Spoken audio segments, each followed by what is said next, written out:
It's 9 o'clock. We'll go ahead and I'll ask that if we stand for invocation and pledge of allegiance. We bow in an attitude of prayer. Gracious Heavenly Father, we come to you with heavy hearts this morning. We pray for our comrades around the state of Maryland, first responders. We pray for the families and loved ones of those that have been involved in this very tragic accident this morning, early hours in the Baltimore Harbor area. Lord, we just lift up all the rescue personnel and the folks that are dealing with this tragic situation, and just pray that you continue to watch over them, protect them, give them guidance and direction. Thank you, Heavenly Father, for this day here in Washington County, that we can honor you by serving the citizens of Washington County. May we do so that is pleasing to you, and we ask for your guidance and blessings upon this day. We ask it in your Son's name we pray. Amen. Pledge allegiance to the flag of the United States of America and to the republic for which it stands, one nation, under God, indivisible, with liberty and justice for all. Thank you. We'll call our meeting officially to order. First item on the agenda is the approval of the minutes of March 12th. Have a motion and a second. Motion to approve March 12th minutes. Second.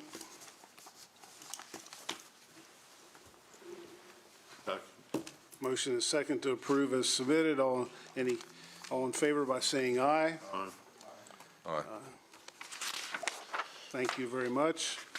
And we'll move right into commissioners' reports and comments. Mr. Wagner, you want to go first? Sure. Good morning. A lot going on in the community. A lot of events. It's just something happening all the time. Last night was the MML meeting, Maryland Municipal League, mayors, hosted by Hagerstown. It was a nice event at Western Enterprise Volunteer Fire Company. River Roasters down in Williamsport had their grand opening. You got to stop by and check it out. It's they brew their own coffee and some food and things like that, but it's investing in the community with several businesses they own. Thank you to the Parks and Rec, Jamie Dick and all of his staff for putting on another successful, great Run Fest, St. Patrick's Day downtown. I think he had maybe 800 plus runners and participants. And so I wanted to thank them. It's always a really sort of a fun event. And I was able to attend Zion Reformed Church, the installation of Reverend Scott Winnitz as the pastor there. So congratulations to Zion Reformed for getting a new pastor. I think that's it for me. Good. Thank you, Commissioner. Mr. Kiefer, would you go next? Sure. Thank you. Certainly, as you said in your opening prayer, Commissioner Barr, our prayers to the victims, the emergency responders with the bridge collapse in Baltimore. We had our own emergency event yesterday in Hancock. Thankfully, it appears like there's no life loss, but I had a conversation with the mayor of Hancock yesterday afternoon, and he expressed some frustration, some difficulty in dealing with blighted properties that a lot of our municipalities and towns also deal with. And as we were talking, we were trying to help, decide what's the county's role. We provide some code enforcement and dealing with property issues, and what exactly is our role, and what tools might we have to further address those issues. At first, blighted properties, it's an appearance issue, overgrown weeds, broken windows, stuff like that. But, left unattended to for decades, that nuisance becomes, a severe hazard to the community. I'd like to say over times, neighbors have property rights too in dealing with certain zoning issues. That if that building didn't collapse straight downwards, but maybe to the left or right, someone else's property was affected, or if it fell forward, pedestrian on the street could have been affected. Just a couple years ago, we had a collapse with the building right next door to us. And so I guess where I'm going with that, I'd like to see if maybe at a future meeting, maybe we can have an agenda item to kind of flesh out a little bit about what our role is. And when we provide those services to municipalities, code enforcement, what we can do, what opportunities, what legal options might be open to us, to further deal with those blighted properties. Again, it's not just an appearance issue, it's a safety concern over time.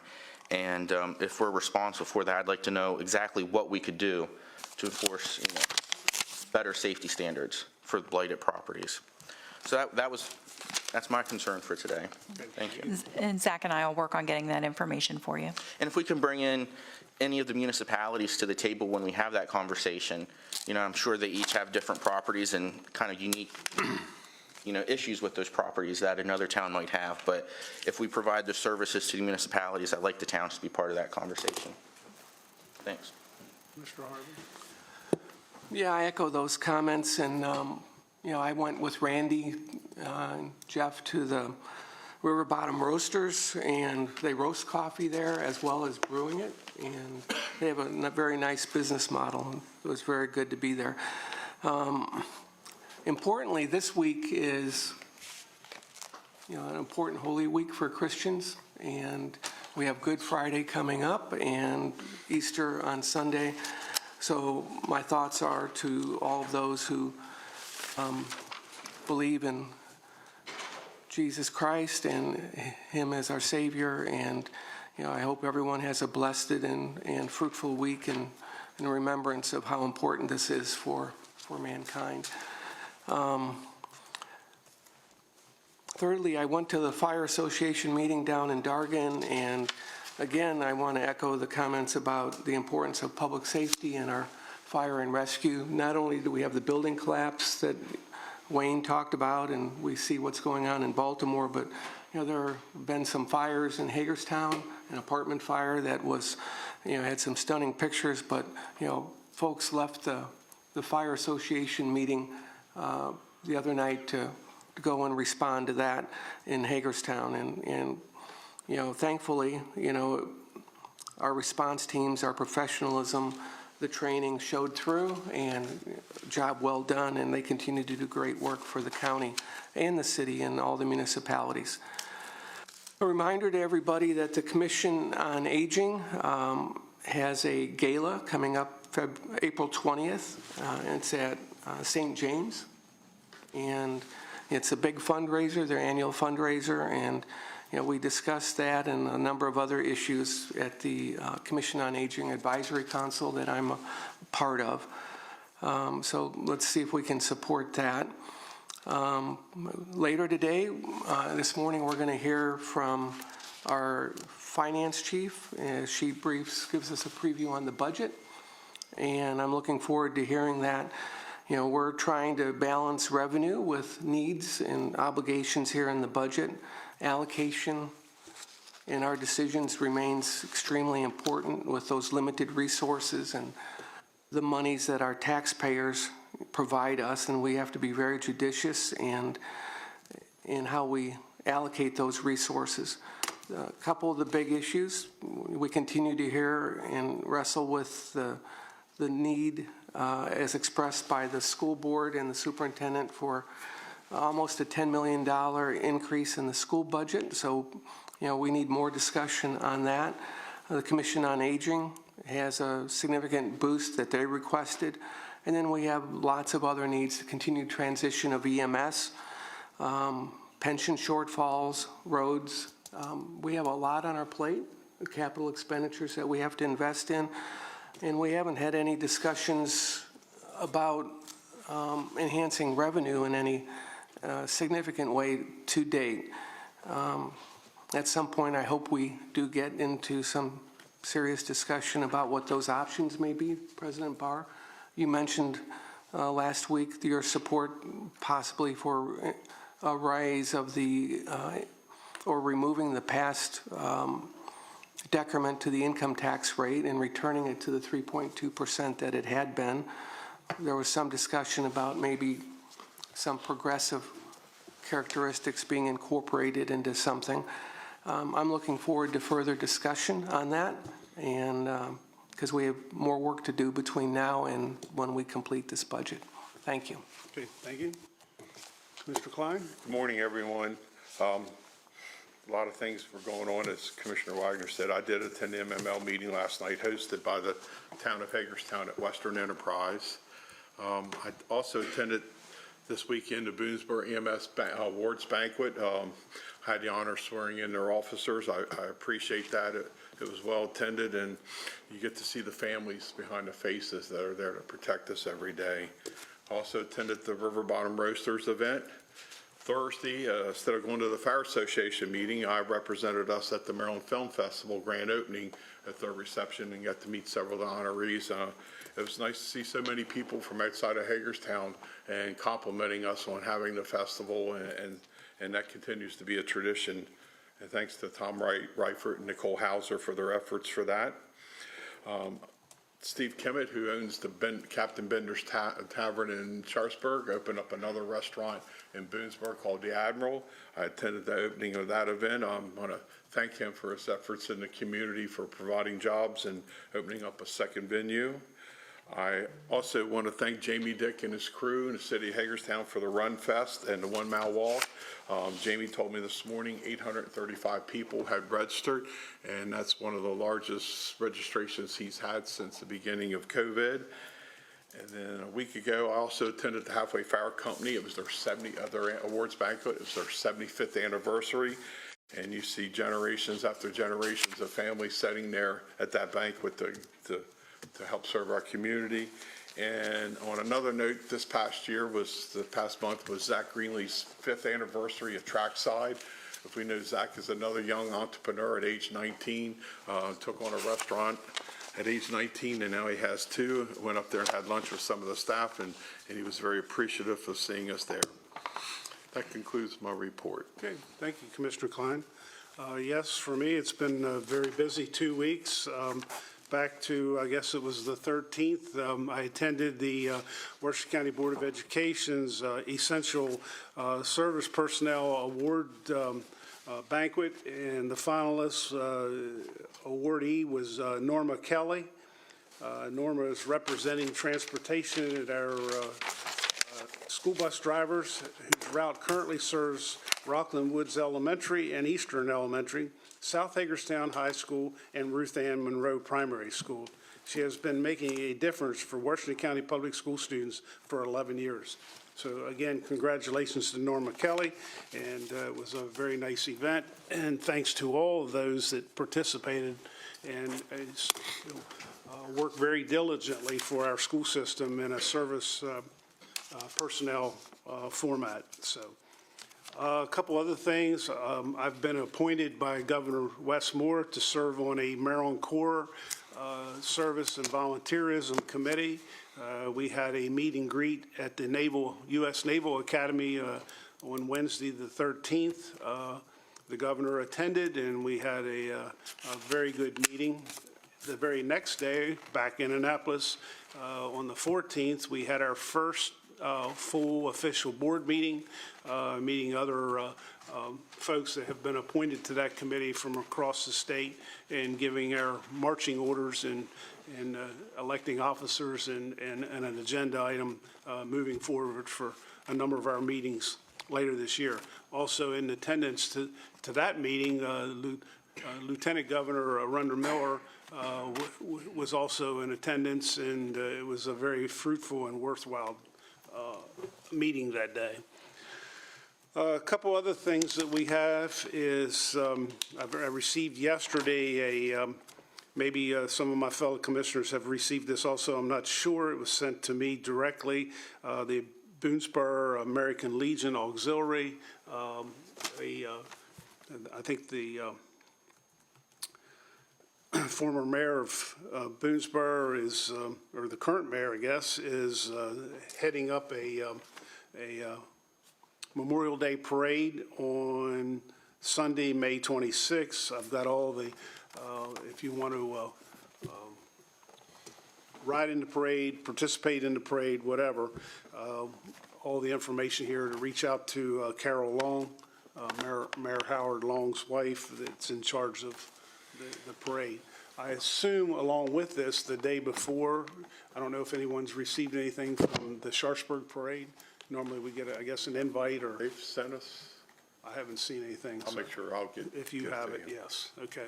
So I know that's the day before, and that's a very, very large event. Upcoming events, tonight is our evening commissioners meeting in Williamsport at 6 PM. Looking forward to that. Discovery Station, opening of 2 new exhibits this Saturday, March the 30th, from 10 to 4, right across the street. Reception for the Sharpsburg Museum is this next Friday, April the 5th, at 5 PM. And then also grand reopening of the Sharpsburg Museum, Saturday, April the 6th at 10 a.m. Reminder that there is no meeting next week in observance basically of Easter and Easter Monday. And as Commissioner Harvey had said, for the believers in the room, this is Holy Week, and Friday is a day that very important. So, good way to put it. So, with that, have I missed anything? Any other comments this morning from my fellow commissioners? Okay, we'll move right into staff comments, and first up is the wonderful Leslie Hart, Grown Local Magazine.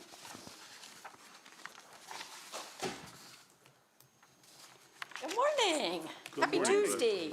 Leslie Hart, Washington County Business and Economic Development. This has been out probably about 2.5 weeks, but I wanted to officially just share with you the Grown Local magazine. There are copies over at the entrance, and I placed these on your desk this morning. This is what I call a legacy edition. It looks at farmers that have had a huge presence in our community and have since passed, and their families are continuing the agricultural tradition. Shank, Price, Poffenberger, Creek, Long, Schnebley, all long-standing family names are featured in this magazine. So I hope you take the time and enjoy it. This is out in our community, in the surrounding area, West Virginia, Pennsylvania, Maryland, and I'm really excited about this publication. This is the 3rd series of the Grown Local, and we anticipate another one coming out in February of 2025. And I do want to share, I do have new updates about Ag Stats. I'll come in sometime in the month of April and share all those officially with you. But we went from $153 million to $167 million in market value sold in the agricultural industry. Again, your largest industry That's in Washington livestock, County. produce, It's dairy. everything. And I'll share that in a lot more detail later in the month of April. Okay. Thank you, Commissioners. Thank you, Leslie. You're welcome. Next up is Chip Rose, approved county attorney position. Chip?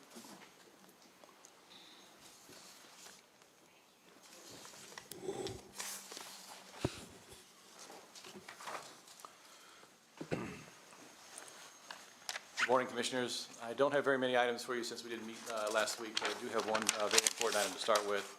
The staff is seeking approval to promote Zach Kiefer from Deputy County Attorney to County Attorney. That would be effective March the 18th, and the offer is for grade 20 at a rate of $78.64 an hour. Motion to approve. Second. Okay. Motion and second on the floor. All in favor by saying aye. Aye. Opposed? Congratulations. Congratulations. So then the second kind of connected item is staff is seeking approval to advertise and promote, the position of Deputy County Attorney, which is a grade 18. Motion to approve. Second. Okay, motion and second to approve as submitted. All in favor by saying aye. Aye. Aye. Opposed? Same sign. Thank That's all you. that I have for you this 5-0. morning. Okay, thank you. Next item, Rosie Pascal.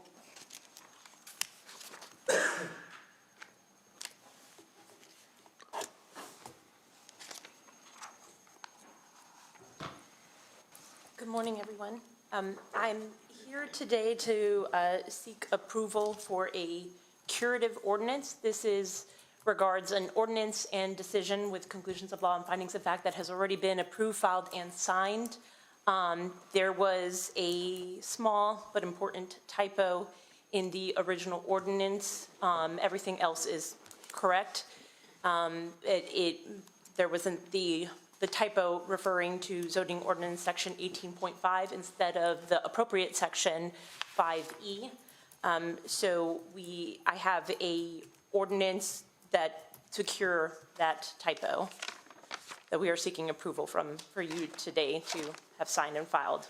Just to correct the file number, the number. Yeah, it literally changes 3 digits to like 18.5 to 5E, and then there's a paragraph at the very top added that explains that this is a curative ordinance, and it refers to the original ordinance and incorporates the original decision where everything else is accurate. Motion to approve. Second. Rosie, could I just ask, and I'm sorry, the original ordinance, what was the name of that ordinance? What did it involve? The original ordinance number is Ord 2024-04. It was in relation to RZ 23006. It was a rezoning amendment application that went through the Planning Commission public hearing and everything. Decision was already signed and filed and accurately cites to the correct section. It was just this one. And could you refresh my memory? Just, I'm not familiar with the numbering scheme, but was that a unanimous decision among the commissioners? Of those present What- during the public hearing, I cannot recall, but I do not know if you were present at the public hearing. Do you have the name of the sometimes when those are presented to us, it mentions the property owner's name or? Yes, Ralph and Leah Martin. Okay. I understand. I know now. Okay, thank you. Okay, we have a motion and a second. Great, call for the vote. All in favor by saying aye. Aye. Opposed, same sign. Thank you, Rosie. Thank you. Next item is Dawn.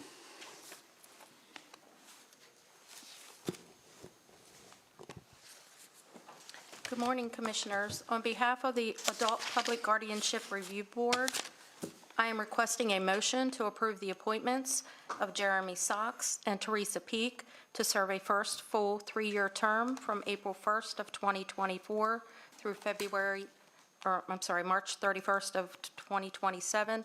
This is not a paid board. Motion to approve both names. Second. Motion is second to approve as submitted. All in favor by saying aye. Aye. Aye. Opposed, same sign. Thank you. And on behalf of the Washington County Plumbing and Mechanical Board, I am requesting a motion to approve the appointment of Jim Aaron to serve a first full 3-year term from April 1st of 2024 through March 31st of 2027 as a Master HVAC representative. This is a paid board. Motion to approve. Motion is second to approve as submitted. All in favor by saying aye. Aye. Opposed, same sign. Thank you. And on behalf of the Washington County Plumbing and Mechanical Board, I am requesting a motion to approve the appointment of Ricky Malat to serve a first full 3-year term from March 1st of 2024 through February 28th of 2027 as a Master Plumber representative. This is a paid board. Motion to approve. Motion is second to approve as submitted. All in favor by saying aye. Aye. Opposed, same sign. Thank you. And the last one, on behalf of the Washington County Plumbing and Mechanical Board, I'm requesting a motion to approve the appointment of Daniel Hemschrott to serve a first full 3-year term from March 1st of 2024 through February 28th of 2027 as a member-at-large representative, and this is a paid board. Motion to approve. Second. Need a second? Second. Motion is second to approve as submitted. All in favor by saying aye. Aye. Opposed, same sign. Thank you. Next up is Zach Kiefer. Good morning, Commissioners. The local government article of the Maryland Code requires each county to file a designation of a person who is a citizen and resident of the state as resident agent with the State Department of Assessments and Taxations, upon whom process notice may be served under certain circumstances. Kirk Downey is the current resident agent for the county, and with his appointment to the circuit court and my recent appointment as county attorney, I'd respectfully ask that I be designated as the county attorney, or excuse me, as the resident agent for the county and filling Kirk's position in that role. Need a motion for I that? Motion for that to be approved? Yeah, did you motion second? Okay, we have a motion and a second. All in favor by saying aye? Aye. Opposed, same sign? Very good. Thank you. Thank you. Michelle Gordon. First, I'd like to start by congratulating Zach Kiefer on his recent appointment to county attorney. It's a promotion well-deserved. I not only attended but participated in the St. Patrick's Day Run Fest, and I wanted to say thank you to our Parks and Rec Department, both from the city and the county, for making sure that this event went off without a hitch.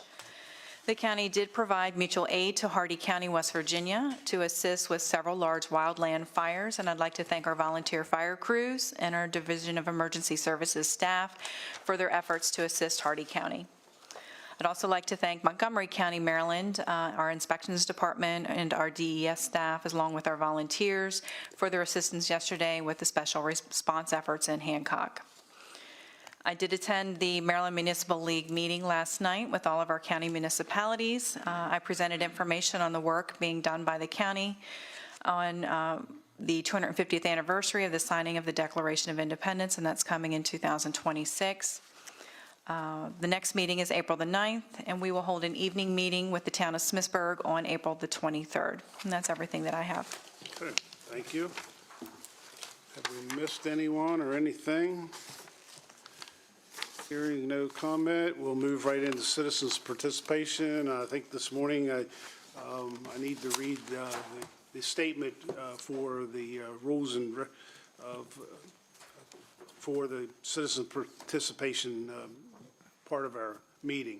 This is an opportunity for citizens to comment about an issue or issues of county practices and interests. This is not an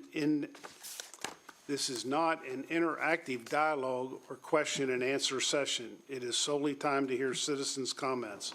Please limit your remarks to 3 minutes or less. And with that, I'll open it up for citizens' participation. First row. I'm sorry. Paulie, you want to go first? Go.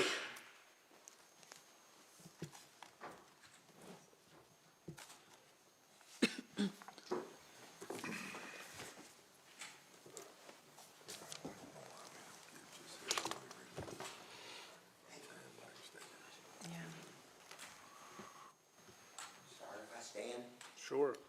Thank you. As Mr. Klein reported earlier, this was our 12th annual Maryland International Film Festival that we held here in Hagerstown. Thank you, Mr. Klein, for attending and representing the board. And I'm here to thank the county commissioners for their support of this endeavor every year. We had in excess of over 100 films being shown from more than 12 countries from around, and we're the only international film festival in Maryland that receive films from around the world. We have been listed, and currently are listed, I think, with the movie magazine. It escapes me the exact name of it, but it's the Movie Magazine for Hollywood, as the top 50 festivals, international film festivals, or film festivals to see in the country. So that's something to be proud of. And we were glad that we could continue to bring the international people and other filmmakers from around the country. Our furthest participation this year was from France, and she showed up. And we've had a number of course, other filmmakers from around surrounding states that submitted films as well. It's a very successful endeavor for the county and the city of Hagerstown, and we're very proud that we could help move the economic engine here during those 4 days. With our red carpet on Thursday evening that Mr. Klein attended, we did a special honor that you should know. After we presented the initial honorees this year, that represented the industry so well was we did a special award for Tom Reifert for his contribution to not only the International Film Festival and as being a founder of the International Film Festival, but also his work in the community and his non-service efforts that he has done for so many organizations over the many years that he's been doing it. We did a wonderful program Thursday afternoon for Barbara Ingram. It was really a very fine program, well attended, and probably had about 200 people there, based on what I estimated up in the fourth room when we did the student films. It was very well attended. I think with what the students are learning from the film festival, by their participation, and by the individuals that we honor each year and their contribution to the film festival, television festival, and entertainment industry is something that I think they will carry with them because we really do honor people that have connections with Maryland. I just want to thank again the commissioners and the county for supporting that endeavor.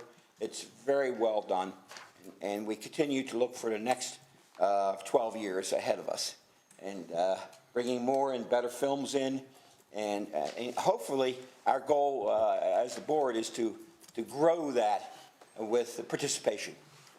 We do 5 venues downtown, and it's a wonderful to have those 5 venues because they're all within walking distance. And it's easy for the filmmakers that are traveling into town to find their way around and to visit as many films as they wish to do, and their own films being presented as well. Thank you very much for all that you do and that effort. Thank you. Thanks, Paul. Dave?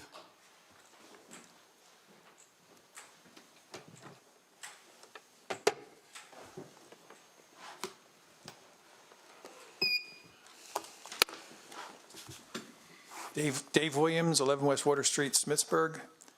Thank you, Commissioner Barr, for your comments you made at your last meeting in support of our school system. Thank you for acknowledging the real needs that the Board of Education's FY25 budget attempts to address. Thank you for recognizing that the BOE budget request is not merely a wish list for the superintendent, rubber stamped by a majority of the school board.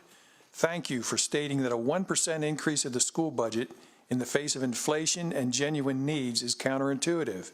And thank you for supporting a local income tax rate to help raise the funds needed for the many unmet needs of the county.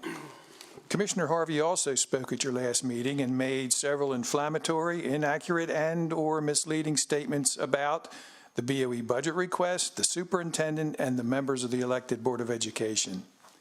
Mr. Harvey, you may have led some listeners to believe that the reason for consolidating 2 elementary schools was to save $500,000 a year.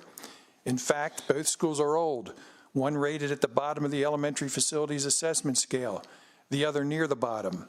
Both have open classrooms, which are bad for instruction and student safety, and one school is on a septic system and has no drinkable water. Consolidation is the cost-effective way to address these problems. Any operational savings are a bonus and not the rationale for closing the schools. You expressed concern about how long it would take to pay off the county's share of the new construction. Well, if the commissioners want to keep both schools open, you're welcome to run sewer and water lines and pay 100% of the building renovation costs, since the state won't chip in for renovations as they will for new construction. You questioned whether the elected board members, or more specifically the majority, had done their due diligence when, among other things, it came to approving the budget, approving new personnel, and hiring a contractor to work on a strategic plan. If you watched the BOE meetings where these actions were discussed, I think it's clear that each action was appropriately questioned, that board members had done their homework, and the rationale for each action was clearly presented. Just because you disagree with a majority vote, it doesn't mean the prevailing side was a rubber stamp. It means there was a split vote, period. You questioned why the BOE would submit a budget request that was above the, quote, top line that was feasible, unquote. Evidently, the feasible top line right now is just 1.01% more than last year. an increase that doesn't even come close to touching inflation. In his comments, Mr. Wagner acknowledged that, quote, "It's crazy what inflation has done to every family," unquote. And isn't it just as crazy what inflation has done to our schools?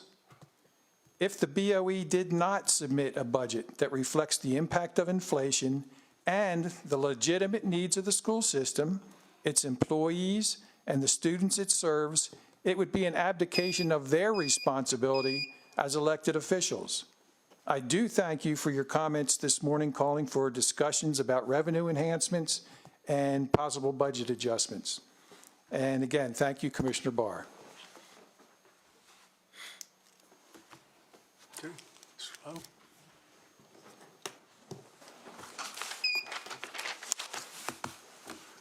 Hi, everybody, and thank you. Good morning.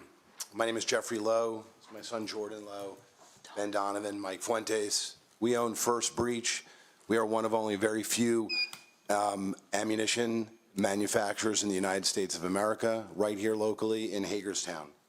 Approximately 2 years ago, we decided to settle our business in Hagerstown, Maryland. This came not without choices. We chose this area because of its conservative nature and Second Amendment philosophy. We have ingratiated ourselves in the Hagerstown community. We brought our banking here. We have a relationship with the Chamber of Commerce. We have reached out to schools in the area to create an internship program for students that are looking for a pathway to employment. To this point, we have built out 75,000 square feet of manufacturing facility and have hired approximately 30 people. Both numbers will continue to increase exponentially for the next 10 years. Our facility is fully licensed and approved with the ATF as well as local zoning. Greg Charette, the new Director Code official, also called the ATF to verify this. We have received a special exemption, thanks to Zach, by the way, along with a variance from local zoning to manufacture explosive primers. This being housed in the same area with a contiguous 116,000 square feet of additional space. We recently hosted 30 ATF agents from Maryland, West Virginia, and Pennsylvania, along with 6 prosecutors from the U.S. Attorney's Office in D.C. They loved our facility and attention to detail in the way we manufactured, as well as batching and lotting all of our products. They urged us to start loading and making completed rounds as we were going to in the future, but this was something that they wanted us to do almost immediately, as it would be significantly easier to track completed rounds rather than just components. Last Thursday, the 21st, we had a visit from Greg Cartrette, 2 members of the bomb squad, as well as a fire marshal. They said they received an internal complaint from a disgruntled employee about possessing too much smokeless powder. Please understand that smokeless powder is not explosive and simply burns but does not explode. As you all know, loading ammunition is something that many people around the county, state, and country do in their homes. Knowing full well we have permit to manufacture explosives, as well as all of our zoning for all of our manufacturers, these gentlemen asked us to remove powder and stop loading at once. They claimed we now need a permit to load our components. By shutting down our loading, we feel this was not only an unjust punishment for First Breach, it was also punishing the county, as we will now have to start firing employees. We tried to talk rationally and come up with a real plan. However, Greg Cartrette wanted no part of the discussion. Please note that Ed Ernst, who was part of the bomb squad there, he's also a former fire chief and member of the bomb squad, was actually trying to explain to the others that this was simply smokeless powder, and he suggests putting a small sea container in our premises to store the powder there. The following day, we received a letter from Jill Baker after several phone calls from her with a very nasty and disrespectful tone, which we are not really understand why we deserve behavior like that. We're just a viable entity contributing to Hagerstown and Washington County community. This letter stated that we must remove all of our powder along with the completed rounds that we have made. After receiving her letter, we called Jill Baker and asked her why she continued to mention explosives in her letter when we do not possess explosives. This seems to be a problem of being uninformed about what we do here and our licensing. We then asked Jill Baker why we had to remove our completed rounds, and she mentioned we do not have a permit. There's actually no permit to possess ammunition. You could look at Hafer's, Sportsman's Warehouse, other stores, not to mention every county resident that possesses ammunition in their residential homes. This was just another spiteful, unjust punishment, we felt. Jill then gave us a different excuse, saying that we were not permitted to sell out of the facility, which is a complete farce, as we have our sales and use tax license. Also, did she think we were just manufacturing products and never selling them?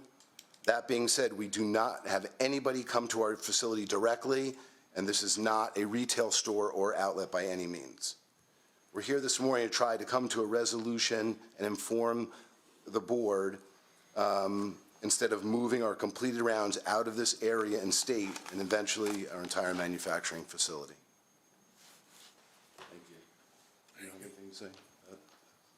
Is our time up? Thank you. Thank you. Okay, other citizens' participation this morning?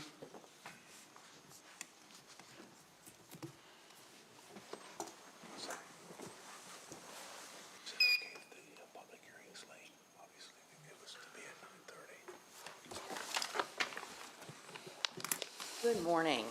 I am Carol Mowen, President of the Washington County Teachers Association, and our office is located on Oak Ridge Drive in Hagerstown. I hoped that today's draft budget would indicate a change in allocation for the Washington County Public Schools, but the funding has not yet been adjusted. Some of you have shared that you do not believe the school district needs additional funding much beyond the maintenance of effort expectations of the past. I urge you to reconsider. MOE doesn't provide for increases caused by inflation and other factors that are affecting our students, educators, and schools. Please consider the following carefully as you deliberate further. Maintenance of effort and small percentage increases are not enough to meet the rising costs of educating students. I have urged the Board of Education to ask you for what our students need, and it's actually more than what Dr. Sovine has requested. His proposed budget is not a wish list. And speaking of students, the same number of employees who staffed schools 10 years ago are no longer sufficient. Our kids are not the same, and many of our kids are not okay. This year, we have had more employees than ever before being hurt across the K-12 spectrum. Staff have been hit, bruised, bitten, knocked down, and punched.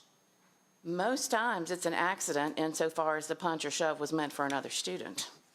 But however you look at it, these students are in crisis. We need specialized staff to address their needs. WCTA supports the promise of the blueprint, and with the Maryland State Education Association, we continue to advocate for adequate state funding and responsible implementation. However, to say that the state is requiring counties to increase funding to pay for unfunded mandates is not 100% accurate. It's an oversimplification of a complex funding formula that seeks to correct historic inequities and provide for counties to fund their fair share. This year has the smallest percentage increase in state funding provided under the blueprint. The commissioners could opt to provide additional funding now to bridge this gap to future increases from the state. To say cutting teaching positions would provide enough savings for the Board of Education to provide raises or better provide for the needs of our students is disingenuous. It is also misleading to say that the savings of combining two elementary schools is eroded by those same positions. It is an oversimplification that makes for a clever soundbite, but it isn't accurate. Some of you say that the Board of Education can decide what to do with its allocation, and that the board could have funded last year's negotiated raises if they had wanted to do so. That is not a fair expectation. The board would have had to cut programs and staffing, and that would not serve the interest of students. The educator shortage and the retention of current staff are serious issues, and the number of WCPS employees who live in the county shouldn't be relevant to the discussion. But for those for whom it matters, here are the facts. 68% of Washington County Public Schools staff live in Washington County. That's 85% of our educational support personnel, 58% of our teachers, and 54% of our administrators. We deserve the same raises that you are providing to county employees to meet the rising cost of living. In addition, if the county did not pull from adjacent states and counties, we would not have the staffing necessary to support county government or the county schools. For example, of the county's 836 full-time employees, 62% live in Washington County. But it doesn't really matter where the county or school district employees live, because those of us who work in Washington County support Washington County. We provide services to the citizens who elected you to look after their best interests, including educating all students, no matter who they are or what their needs. Please provide at least the funding requested by Dr. Sovine. How you decide to do that is your decision. You have access to resources if you choose to look carefully at past practices, future projections, and choices that have been made by past commissioners. Thank you for providing the support you have given to Washington County Public Schools. I implore you to find it in your hearts to step up your commitment and meet this moment with a new era of support for Washington County students and schools. And thank you for allowing me a little bit of extra time. Thank you. Other citizens' participation this morning? Hearing none, we'll move right along into our public hearing, which was scheduled for 9:30. With that, I'll open the public hearing with an opening statement. Next on the agenda is a public hearing concerning proposed revisions to the Washington County, Maryland Ethics Ordinance. The purpose of this hearing is to hear public testimony concerning the matter. The procedure is as follows. We will first have staff introduce the matter, after which the hearing will be open for public comment and testimony. Each speaker will be given a maximum of 3 minutes to testify. After everyone who wishes to speak has done so, the hearing will close. The commissioners may then discuss the issue and reach a consensus to approve or deny the proposed updates and revisions. Zachary Kiefer, would you please introduce the matter? And commissioners, you may ask questions of staff and the public. However, we will deliberate after the hearing closes. Good morning, Commissioners. Zachary Kiefer, County Attorney. Today before you are the draft revisions of the county ethics ordinance. The Board of County Commissioners adopted the ethics ordinance in May of 1982 with a subsequent revision in September of 2011. Periodically, the Maryland State Ethics Commission issues updates and revisions to the model ethics ordinance, which is then incumbent upon the county to update and adopt. And before you in red line are the most recent revisions to the ethics ordinance. I will note there is a slight change in the recommended action. I will need a motion to approve the update, and also just to note this public hearing was duly advertised in the Herald Mail. So with that, I'll return it back to President Barr. Okay.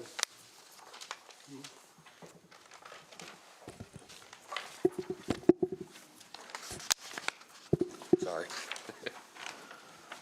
So we will now open the hearing for public comment. Anyone wishing to testify this morning in regards to the Ethics Commission? Hearing no public comment, does the commissioners have any questions or comments? Just a question, if I may, Zach. Certainly. I have red and blue revisions on mine. Is there a difference between the colors? You said red was revisions to ethics, but...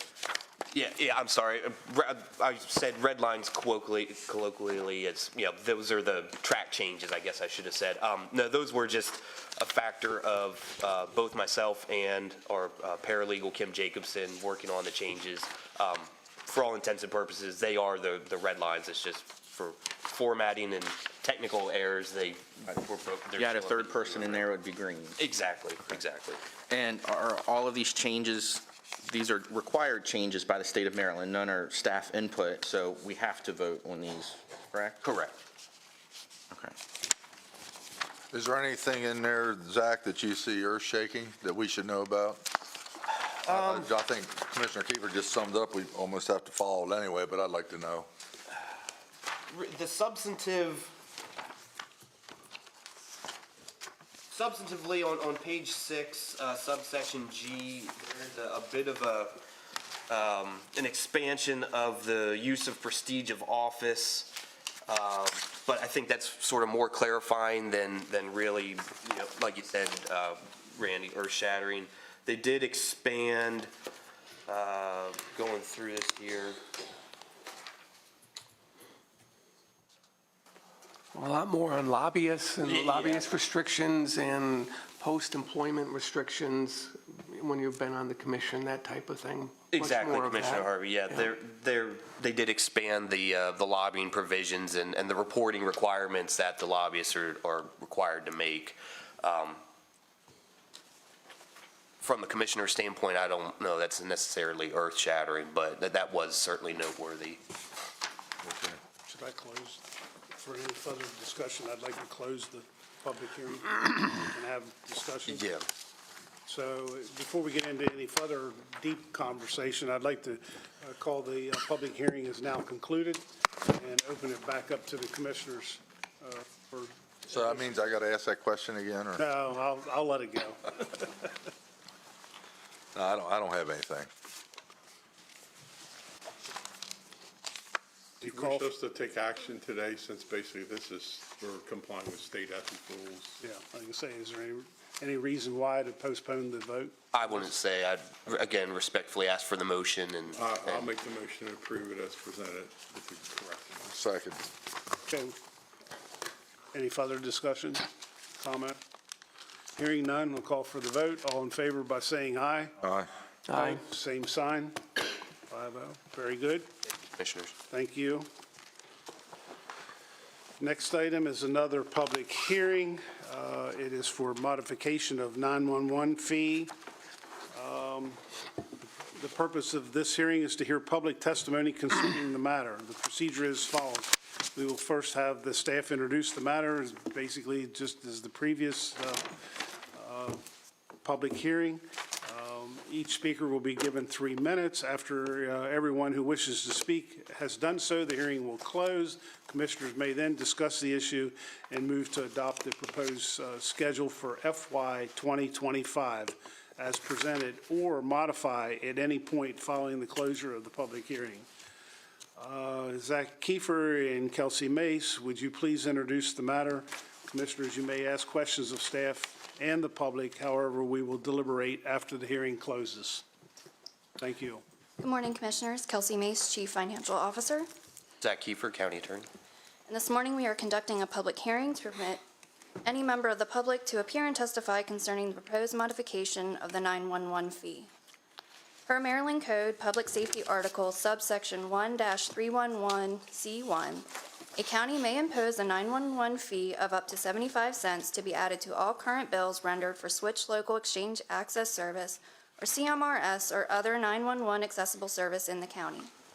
If revenues attributed to the county's 911 fee do not provide the revenues necessary to cover the county's operations for the 911 system, subsection 1-311C2 allows the county to impose a 911 fee higher than the 75 cents to cover the county's projected operations costs. The proposed modification is to increase the fee from 75 cents per month per bill to $1.25 per month per bill, or an increase of 50 cents. This fee was last increased in October 2003. 21 years. So that's all I have unless there are questions. Okay. Zach, do you have any comments? Or? Nothing further. Okay. So at this point, I'll open it up for public comment. Is there anyone here this morning that would like to come forward and comment one way or the other? Okay. Hearing none, I'll turn it back to the commissioners, my fellow commissioners. Any thoughts, comments, questions? So is the fee supposed to cover the cost, the operating costs for the 911 system in theory when this was originally? Yes, that's the intent. And so we're $4.3 million in the red even with this increase? Yes, so the increase will close the gap some, but it does not completely close the gap. Yeah, by about $4 million. And we haven't had any increases for 20 years. 21 years. How we been operating for 20 years with a $5.7 million loss? What's been covering that? So that's just the loss per the fee directly. We've been covering the rest of the cost through other general revenue. Right, well, that's the point, right, Randy? So what would the fee be if we had been keeping up with the actual costs over the 20 years. I don't have that calculated. We can get that information for you. So what's happened in the past? How many, has this been brought to us since for that long, or was it brought to us 5 years ago, or 3 years ago? Do you have a history of a vote on this, or? In my 10 years of employment, I don't believe it has been brought forward. And this will be seen on where does this get collected at?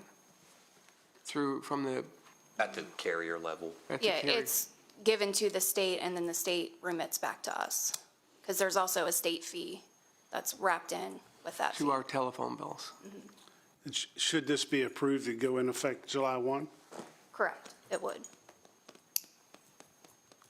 And I would need a vote and decision today because there is an April 15 deadline to file the increase with the state numbers board. Kelsey, I'm kind of curious, do you know, are there restrictions or limitations as to how much can be imposed for this fee? And I'm kind of thinking, we say it hasn't been increased in 21 years. Boy, imagine if it was taxed like income tax or property tax and it was a percentage. I don't think 21 years ago people had $200, $300 cell phone bills. The upward limitation is that which is sufficient to cover the operation costs of the 911 center. So I think Kelsey has here proposed costs are the 6.7 million. So that would sort of be your, again, leaving the numbers to Kelsey, but that would be your upper limit to that. So out of curiosity, what would that amount be other than if $1.25 isn't enough, you still have a shortfall, what would that dollar amount need to be It would be an additional $1.30 at least, on top of? on top of the $1.25 we're proposing. Okay. And do you know what the state charges? The state charges 50 cents. Okay. And the federal government charges too, so. And there are other counties who charge more than that $2.50 would be. I believe Kelsey has that complete list. I can look it up if you don't have it handy. I have it here. So the highest county is Frederick County that charges $2.25 on top of the 50-cent state charge. Do we know a county that has a lower floor? What's the lowest county? Yeah, the lowest rate. We're one of the lowest. So the lowest rate across is the 75 cents that we are currently at, and there's 10 counties at that low level. 11 counties at that level. And our increases have increased, Kelsey, I think, if I'm correct, because we've waived some expenses from outside municipalities, correct? We've absorbed that now. We've absorbed about $415,000 roughly from the city of Hagerstown when we converted the 911 system from having a 911 system at the city of Hagerstown to just a joint system here at the county. So we absorbed all of their cost. Well, I'm fine with this, but I think we need to revisit it each year. Okay. Because, there's some catching up that needs to be done, and if you believe that, this is a user fee, if you will, because it provides a service to everybody. And Everybody has a cell phone, right? We agree, which is why we're bringing it forward this year. We didn't want to bring in a 200% increase in the first year, so it's something that will phase in over the next 5 years at least. I'm just amazed we didn't address it for 20 years. I don't get that. Sorry. Then all of a sudden you got to kick the can down the road and pick up the pieces 20 years later. Other Okay. thoughts, comments? do we make a motion to support this? You concluded the public hearing. Yeah, I need to. Oh, yeah. Okay, at this point, we'll call the public hearing, is now concluded, and it's back in the commissioner's hands, and if you want to further deliberation or call for a motion for a vote. I motion to vote at this point in time. I motion to approve the increase. Move it forward to the budget hearing. Is that what we're doing? I would need a vote today so that we meet the deadline to report the change to the State Numbers Board to give them enough time to implement with all of the carriers. Okay. I'll second. Okay, any further discussion? Hearing none, I'll call the vote. All in favor by saying aye. Aye. Aye. Opposed, same sign. This will be effective July the 1st, is that correct? Yes. Okay, 5-0. Thank you, Kelsey. Thank you, Zach. Kelsey, when this is brought back next year, could you provide, like, the listing you were looking at with where other counties sit on that, and maybe kind of like what we do with the water and sewer increases when we look at, since that's kind of a, you know, kind of a similar structure in a way, like what additional increment would that reduce our general fund burden back into 911? Does that make sense? Yeah. I have the list of the other counties that I can send that out to you today, but yeah, I'll keep in mind to make that schedule next year. Okay, thanks. That would free up $5 million for other expenses if I follow your thinking there, Wayne. It could. Yeah. So do you want me to, or you want to go out and say, you know, maybe Jeff and I meet with them?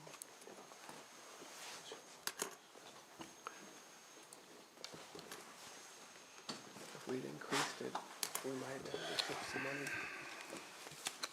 Should we increase it up to 250? Well, long awaited. I think we've got some anxious young students, smiling faces here with us this morning. This is one of the bright stars in our community and one of the fun things we as commissioners get to do.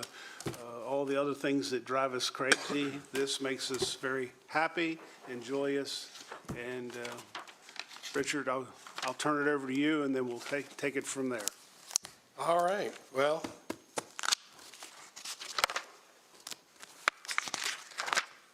throughout the school year, the Board of County Commissioners present Youth Meritorious Awards to students attending both public and private schools, or those being homeschooled in Washington County.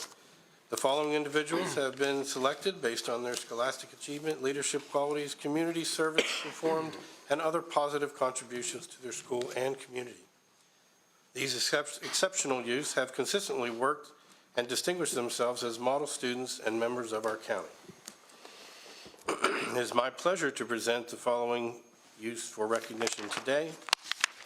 The first one is Ashton Redmond, attends Smithsburg High School. Ashton is an exemplary student for lower classmen to look up to. He takes advanced placement and dual credit courses and is captain of the Smithsburg High School football team. Serving as a leader among student athletes, Ashton regularly participates in community service, takes initiative, and advocates for a better future. Unfortunately, Ashton was unable to make it today, but we will make sure that he gets his certificate, and if at some time in the future we want to get a photo op, we can certainly arrange that. Okay. Next up. Good morning, Isabel. Is Isabel Jackson. Isabel attends Boyd J. Michael III Technical High School. Isabel is an exemplary student, athlete, and citizen. Among her numerous achievements, Isabel has a 4.19 GPA, plays club volleyball, serves in the Student Government Association, and volunteers with the Department of Veteran Affairs as a writer. She has excelled in the Homeland Security Program curriculum and is expected to earn her emergency telecommunicator certification and her FAA commercial drone pilot certificate. Isabel serves as an example to her classmates of the dedication and hard work and tenacity which is required for success. I present Isabel Jackson. Morning. You want to make the presentation?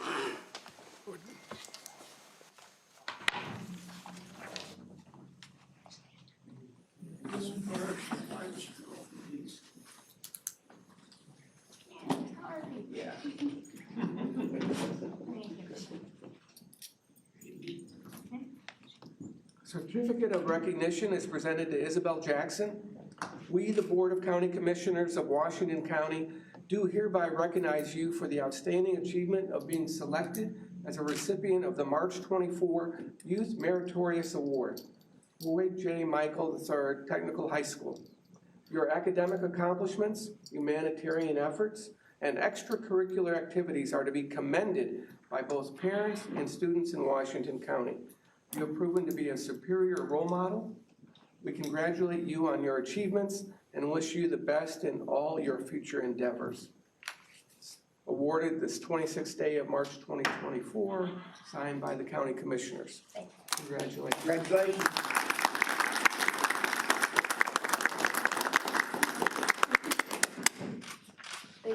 And I will say, this just doesn't even begin to touch on some of the things you've been active in our community. You're very busy. Yeah. Appreciate what you're doing. Thank you. Also, I want to take this opportunity, I think is a family here with some of the students. We'll do family and group photos after all the awards are made. If that's okay. Next, we have Cameron. Cameron is an outstanding, well-rounded student who is very active both inside and outside the classroom. She is a member of both the National Honor Society and the Spanish Honor Society, a member of the Ruhr Team and Link. She is manager and photographer for the boys basketball team. In addition, Cameron has volunteered extensively with Connections students, being both mentor and friend to them. I present to you Cameron Eichelberger. Cameron does go to Smithsburg High School.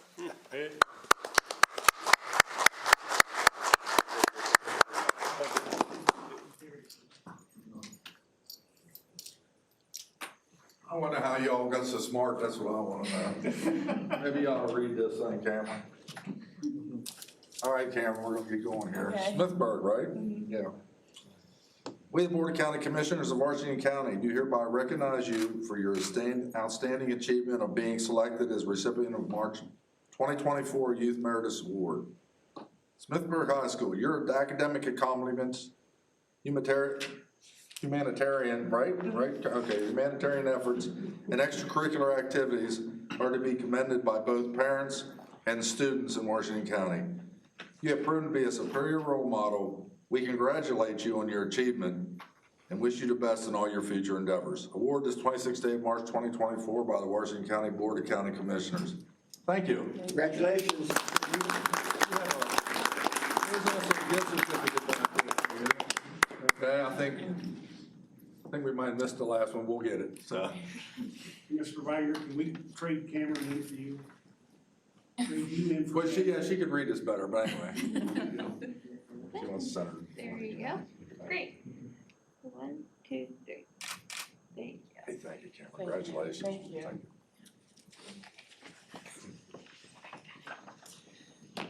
And now I have Cheyenne Jordan. Cheyenne Jordan also goes to Smithsburg High School. Cheyenne has been very active in Future Farmers of America as a member and held multiple offices over the years. She does community service with several organizations, including Youth United and the Humane Society of Washington County. She has earned the Maryland Seal of Biliteracy in English and Spanish. Cheyenne has a natural leadership abilities and open mind, a mindset of continuous improvement, and is often the voice of reason in the room. She sets an excellent example for others to follow. I present Cheyenne Jordan.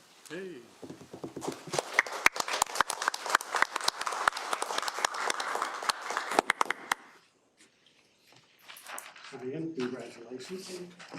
Great job, hard work, and I'll go ahead and read this. By the way, do you have family here? Yes. Do you want to introduce them now? Would you like to do My that? mother, Christina Lydia, is over there. This certificate of recognition is presented to Cheyenne Jordan. We, the Board of County Commissioners of Washington County, do hereby recognize you for the outstanding achievement of being selected as a recipient of the March 2024 Youth Meritorious Award. Smithsburg High School, your academic accomplishments, humanitarian efforts, and extracurricular activities are to be commended by both parents and students in Washington County. You have proven to be a superior role model. We congratulate you on your achievement and wish you the best in all of your future endeavors. Signed by all 5 of the county commissioners, and on the back, there's a gift certificate to Staples. So, okay, we want to do pictures with parents. Congratulations.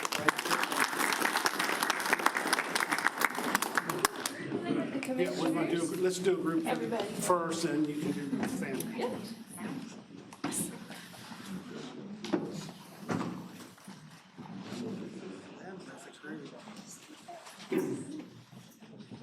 Commissioner Barr? We should do three separate.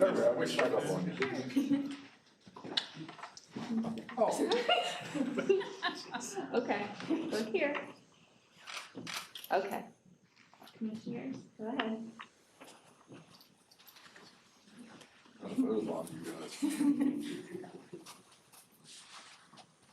Okay, 1, 2, 3.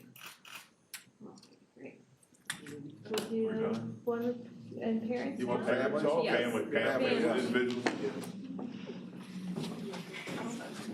Individuals with families. Family's perfect. Good. There you go. Nice try.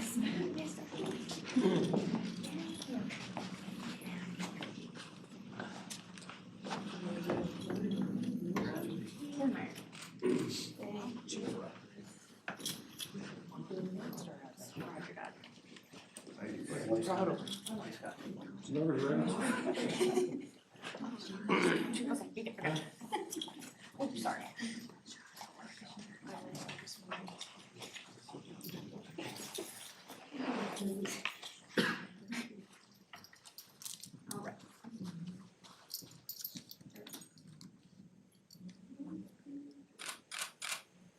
Okay, great, thank you.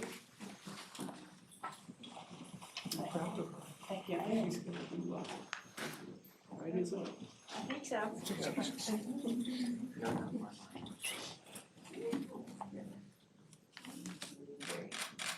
Thank you very much. Thank you, everyone. Very well done.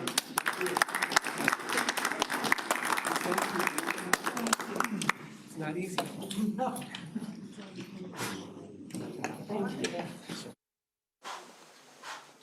Oh, yeah.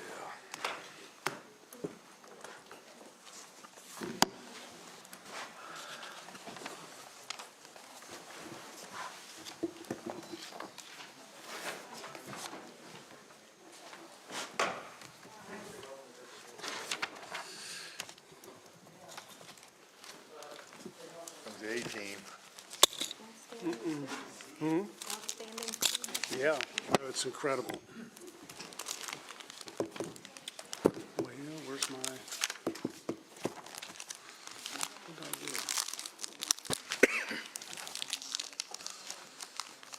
Okay, good morning. Next on our item is FY25 highway budget. Good morning, Commissioners. Andrew Eshelman, Director of Public Works. Good morning, Zane Rao, Deputy Director of Highways. Before we get started, I know this has been mentioned already this morning, but wanted to take a few moments to recognize the tragedy that occurred in Baltimore with the Key Bridge collapse. I know many times we go about our day driving from place to place and never really give a thought about all the work that goes into operating and maintaining our roads and bridges. We take it for granted that we'll have a safe trip, and that takes people like our highway staff to do it. And as I understand it, there were construction workers performing some deck repairs on the bridge at the time of the collapse, and so our hearts and prayers go out to those families and the workers who were on that bridge. And so I think it's a good reminder as well to be appreciative of our highway employees and to be patient when traveling through a work zone so that they can get home to their families. But we are here to present the FY25 budget, and so I'll first start by giving just a brief overview of the revenue side. As many of you are well aware, since 2009, the Highway Fund has shifted from largely supported by highway user revenues to general fund support, and we do make and plead that case to MDOT and the state delegation to try to restore and distribute those funds in a more equitable manner.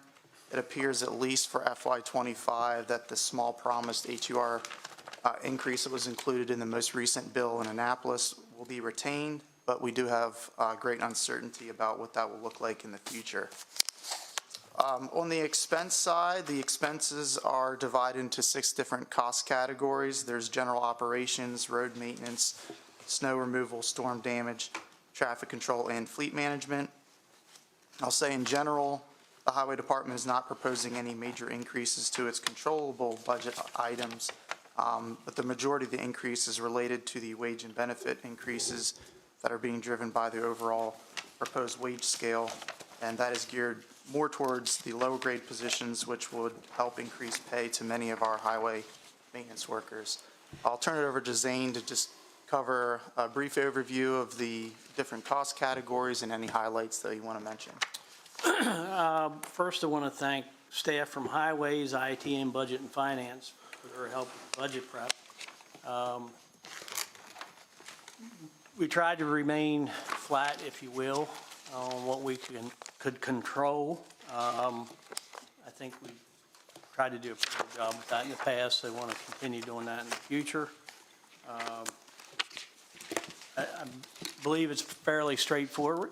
So if anybody has any questions, I'd be happy. And Yeah, I mean, just curious question. So what you proposed that you needed for your budget, how much was, nothing's been voted on, I get it, but how much was, that might be a question for Kelsey. How much was, say you proposed X amount of dollars, how much was actually approved for now to be put into your budget? I want to say probably 95% of what we proposed is in there. There were some things, I think, as far as proposed changes, there was a proposed update to some of the certification incentives for the fleet management services that I don't know that all of those were in there. I did see that in the proposed package, there was some increase to that, which hadn't been touched in a long time. What Andrew's alluding to, I think in 2000, the county started a stipend program for the mechanic, and it was set at 20 cents per stipend, and I believe it was 15 total that each mechanic could acquire through ASE certification. I had proposed raising it to 50 cents, which would have been a 30-cent increase, and I think the salary committee recommended 15 cents in lieu of the 30. So it's been 24 years and it's not been increased. And that was an attempt to try to recruit and retain mechanics. I think my point here is, is that of all the departments that have submitted their budgets so far, I think we've, being staff, cut $14-15 million. You correct me if I'm wrong, out of those proposals. So I guess my point is that our departments don't get everything it's asked for. That's what I'm trying to establish here. Right, so Correct. total cuts for total expenditures was $115,590. The total request was $14 million. The total amount approved was $13.9. So we did make cuts to this department as well. And I'm also trying to establish what are we cutting that But this is the regular maintenance, right? Correct. This Yeah. is not building roads, or this isn't the asphalt paving. Yeah, I get it. This isn't any of that. But I think This we've is- cut a total of 14 or 15 million out of proposed requests. Yeah. Am I correct on assuming that? For the general fund, correct, yes. Okay. Yeah, I get it. I just want to establish it. Sometimes it just doesn't happen the way we all want it to. Correct. But anyway, go ahead. I was just trying to see what we're lacking by, what are we giving up with, and not only, you guys seem like you're pretty good shape, so. Yeah, and I think where we're at now, we're in good shape. Material, I increased that by 5.5%, which I think was in the budget guidelines. I increased our contract for contractors by $25,000, tree removal, guardrail work. So they weren't big increases, but I feel comfortable with what's proposed and where we're at. Most of the cuts we made to this department were around their personnel requests. And we try to be realistic. I mean, when you look at just vacancies that we've had over the past couple of years, our first priority is just to try to get back to full staff. And so I think we recognize that the number of roads and facilities that Highways maintains has grown. And we are, I think, a support arm for a lot of county departments, not just Highways, to work on special projects when there's a cost benefit. So, moving forward, certainly if we could get to full staffing, there's always more need to take on more and a cost benefit there, but we haven't requested any additional personnel I would say, in at least 10 or 15 years. I agree. Can either of you speak to highway user revenues? And it looks like maybe a $500,000 increase. We're still a third of what we were at our high water mark, around $9 million a couple years ago. The trajectory of that. Very uncertain, I think, is the best response. I believe a year ago, there was a new bill that did change the reallocation because there was a sunset that was going to occur that would very drastically reduce what we would have received. So there were some marginal increases to get it back up. But it was nowhere on track to get back to a $9 or $10 million allocation. It used to be, somewhere on the port of like 14 or 15% went to the counties to then be divided up based on lane miles, and we're down in the single-digit percentages. And then with the operational budget that the state had proposed, there was these additional funds, the $500,000, in the draft budget was proposed to be removed, and then they were placed back with a one-time cash infusion. But we have uncertainty in the future what that may mean. And I know the state's spending a fair amount of time on trying to look at transportation funding in general. So there's just a lot of uncertainty.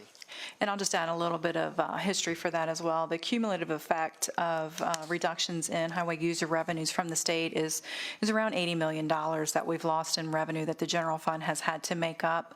The governor has recognized that with the advent or the onslaught of electric vehicles, that gas tax is not there to replenish the transportation fund. So they have implemented a task force to try to come up with alternate revenue streams to replenish the transportation fund. They're working on that now. Yeah, the old saying, what the government giveth, the government can taketh away. And that's just, different conversation. My concern with the disparity grant, and come to rely on that, and then it's pulled out to resolve a budget. Kind of curious, you mentioned the news this morning of the bridge, and we talked about it earlier, the Key Bridge. How does the cost to replace something like that, I'm sure that's Billions. now moved up to a top priority for the state of Maryland in terms of road projects, the amount of traffic it received. Just, maybe it's not fair to ask that right now if you don't know the answer to that, but, and I wonder where that puts state priorities going forward with our highway budget. Yeah, I mean, that's a question I know they're already contending with. I mean, the first phase is just, obviously, they're in rescue and recovery mode. I did listen to the Secretary Wiedefeld's press conference, and so, yes, they've already engaged with engineering companies and things to start that process, which in all honesty is going to be years to probably design and build a bridge of that magnitude and in the billions of dollars, most likely not even factoring in, impacts to the Port of Baltimore and everything else. So I'm sure there'll be much more said about that in the coming days and weeks. And I think from a financial perspective that the offending party, their insurance company would be responsible for it. And if not, the state's insurance would be responsible for a large portion, if not all of the replacement cost. I believe the news reported $750 million original, and I think it was 24 or 5 years ago. 50? Is it 50? So 77. probably, I would say double, triple without a So question. people are already talking about the cost to replace. 77. Yeah, I'm sure it's on the radar. Well, Wilson Bridge was billions. Yeah. Hey, I have a question back to what we're talking about, if I could go back. How do you, more of a question or a comment, how are you budgeting our snow removal with the light type of weather that we have? Do we have the exact same cost? But I know when you say that, we still have to have preparation and our people in place to be prepared. But how do you factor that in with the difference in the weather and the way we've been having? Because we're due one big storm. Well, years ago, it was always under budgeted, or it was sort of rated, the salt line on it for salt So about 4 or 5 years ago, the board made a decision. We had taken, I think then it was a 6 or 8 year average that we had, and committed to that amount of money. Now, I would say this winter was fairly uneventful, but we've used, I think, 87% of our material budget. Now, which came out to 8,000 tons. All the domes are completely full, and I don't want to jinx this, but I hope we're done to the fall. So what I'm hearing you saying, even though we didn't have major storms, we do have the preparation that we have to prepare just in case to be ready. The cost weren't as high, but we had to still expend funds for that preparation. Correct. And some of it is not necessarily the total snowfall, but the number of events, the duration, if they fell on a weekend. Do we need to rely on contractors to do that? And so sometimes once you hit that 2-inch mark threshold, it's almost the same expense as if you had 6 inches. And so there's a lot of factors. I guess my point is, it's quite a burden for you to try to manage that snow removal budget. Well, the last 3 or 4 years has been easier. But like I say, I feel confident with where we're at, but it only takes one big one, like you said, and that just. And we typically budget based on our historical trend for normal operating or normal winter weather that we may receive during, the last, 5 to 10 years. However, if we would have a major weather event such as a blizzard, that typically opens the door for additional funding from the state and the federal government to help manage that expense that would come unexpectedly. And we have, I think, 2 or 3 times in the last 20 years have dealt with FEMA and received money back. So just a question, Michelle. In addition to the decreasing highway user fund fees, what other streams of revenue from the state are we seeing, or in grants, for example, are we seeing a decrease? Off the top of my head, I can't think of any right now, but I would need to do a little bit of research to see if our grant income has reduced. We're definitely seeing reductions in federal funding. We did see an influx during COVID of ARPA and CARES Act funding. That money is virtually, not flowing in anymore. Regular programming. I have to take a take a look at that. Staff look at that. Yes, we will. Other questions or comments? Thank you, gentlemen. Thank you.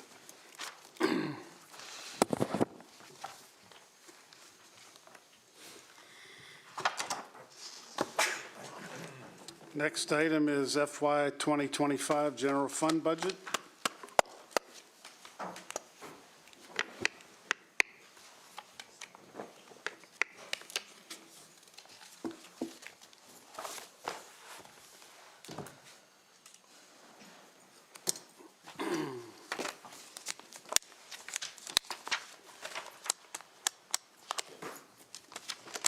Good morning, Commissioners. Kelsey Mace, Chief Financial Officer. Kim Evelyn, Director of Budget and Finance. And we are here today to present the latest draft of the proposed FY25 general fund budget.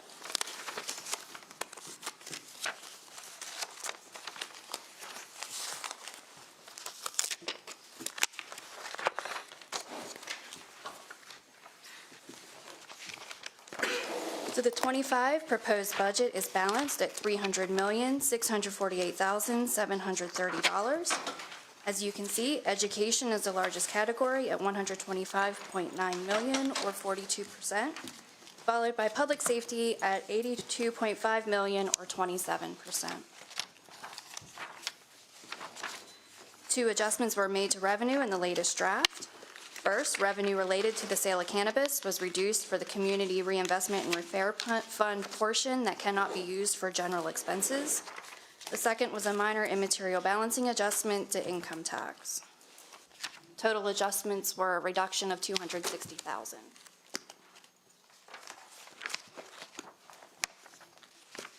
On the expenditure side, wages and benefits increased due to a personnel request for the engineering department that was proposed by the Personnel Committee but was erroneously removed from the previous draft of the budget. County operations increased due to the rebalancing of the weed control department, which is completely self-supporting. The amount set aside for capital reserves was reduced to balance the budget, and transfers to other funds was reduced based on less support needed by the highway fund. Other budget-neutral changes that were made were to place IT-related equipment requests into the IT department budget. This is to ensure that purchases of IT-related equipment are being done through the IT department. And all these changes are noted on the summary sheets that are part of your packet and highlighted in yellow.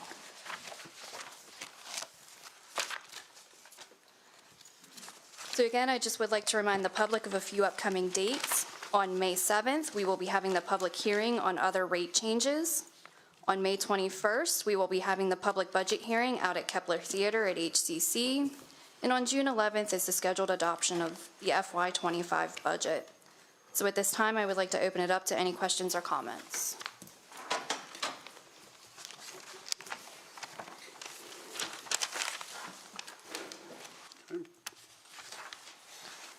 Questions, comments, concerns? Is June 11th a little later than what we typically see? I know in the past, sometimes municipalities have reached out to us, they need to know our final budget before they can set their final budget. It is. Our public hearing got pushed back a week just because HCC was not available. We usually do it the second week of May, and they just didn't have it available for us, so we had to push it back a week. And then we run into Memorial Day, and then I believe on the 4th, both President Barr and County Administrator Gordon will not be present, which is why it is now at the 11th. Do we know, is that okay with our municipalities? I just don't want to. We can double check with everybody to make sure. A hard place. Sure. You have to, if it's possible to bump it up on our end. Does that make sense? I mean, Yes, it does. Being a former councilman, I understand that. Correct. Good. Okay. So what's the total amount of requests for the budget, you know, in aggregate that we did not meet? We have about 14 million from county operations, 10 million, 9 million, 0.9 from the schools. You had things like Commission on Aging. So what's the deficit between requests and the allocations that we see here?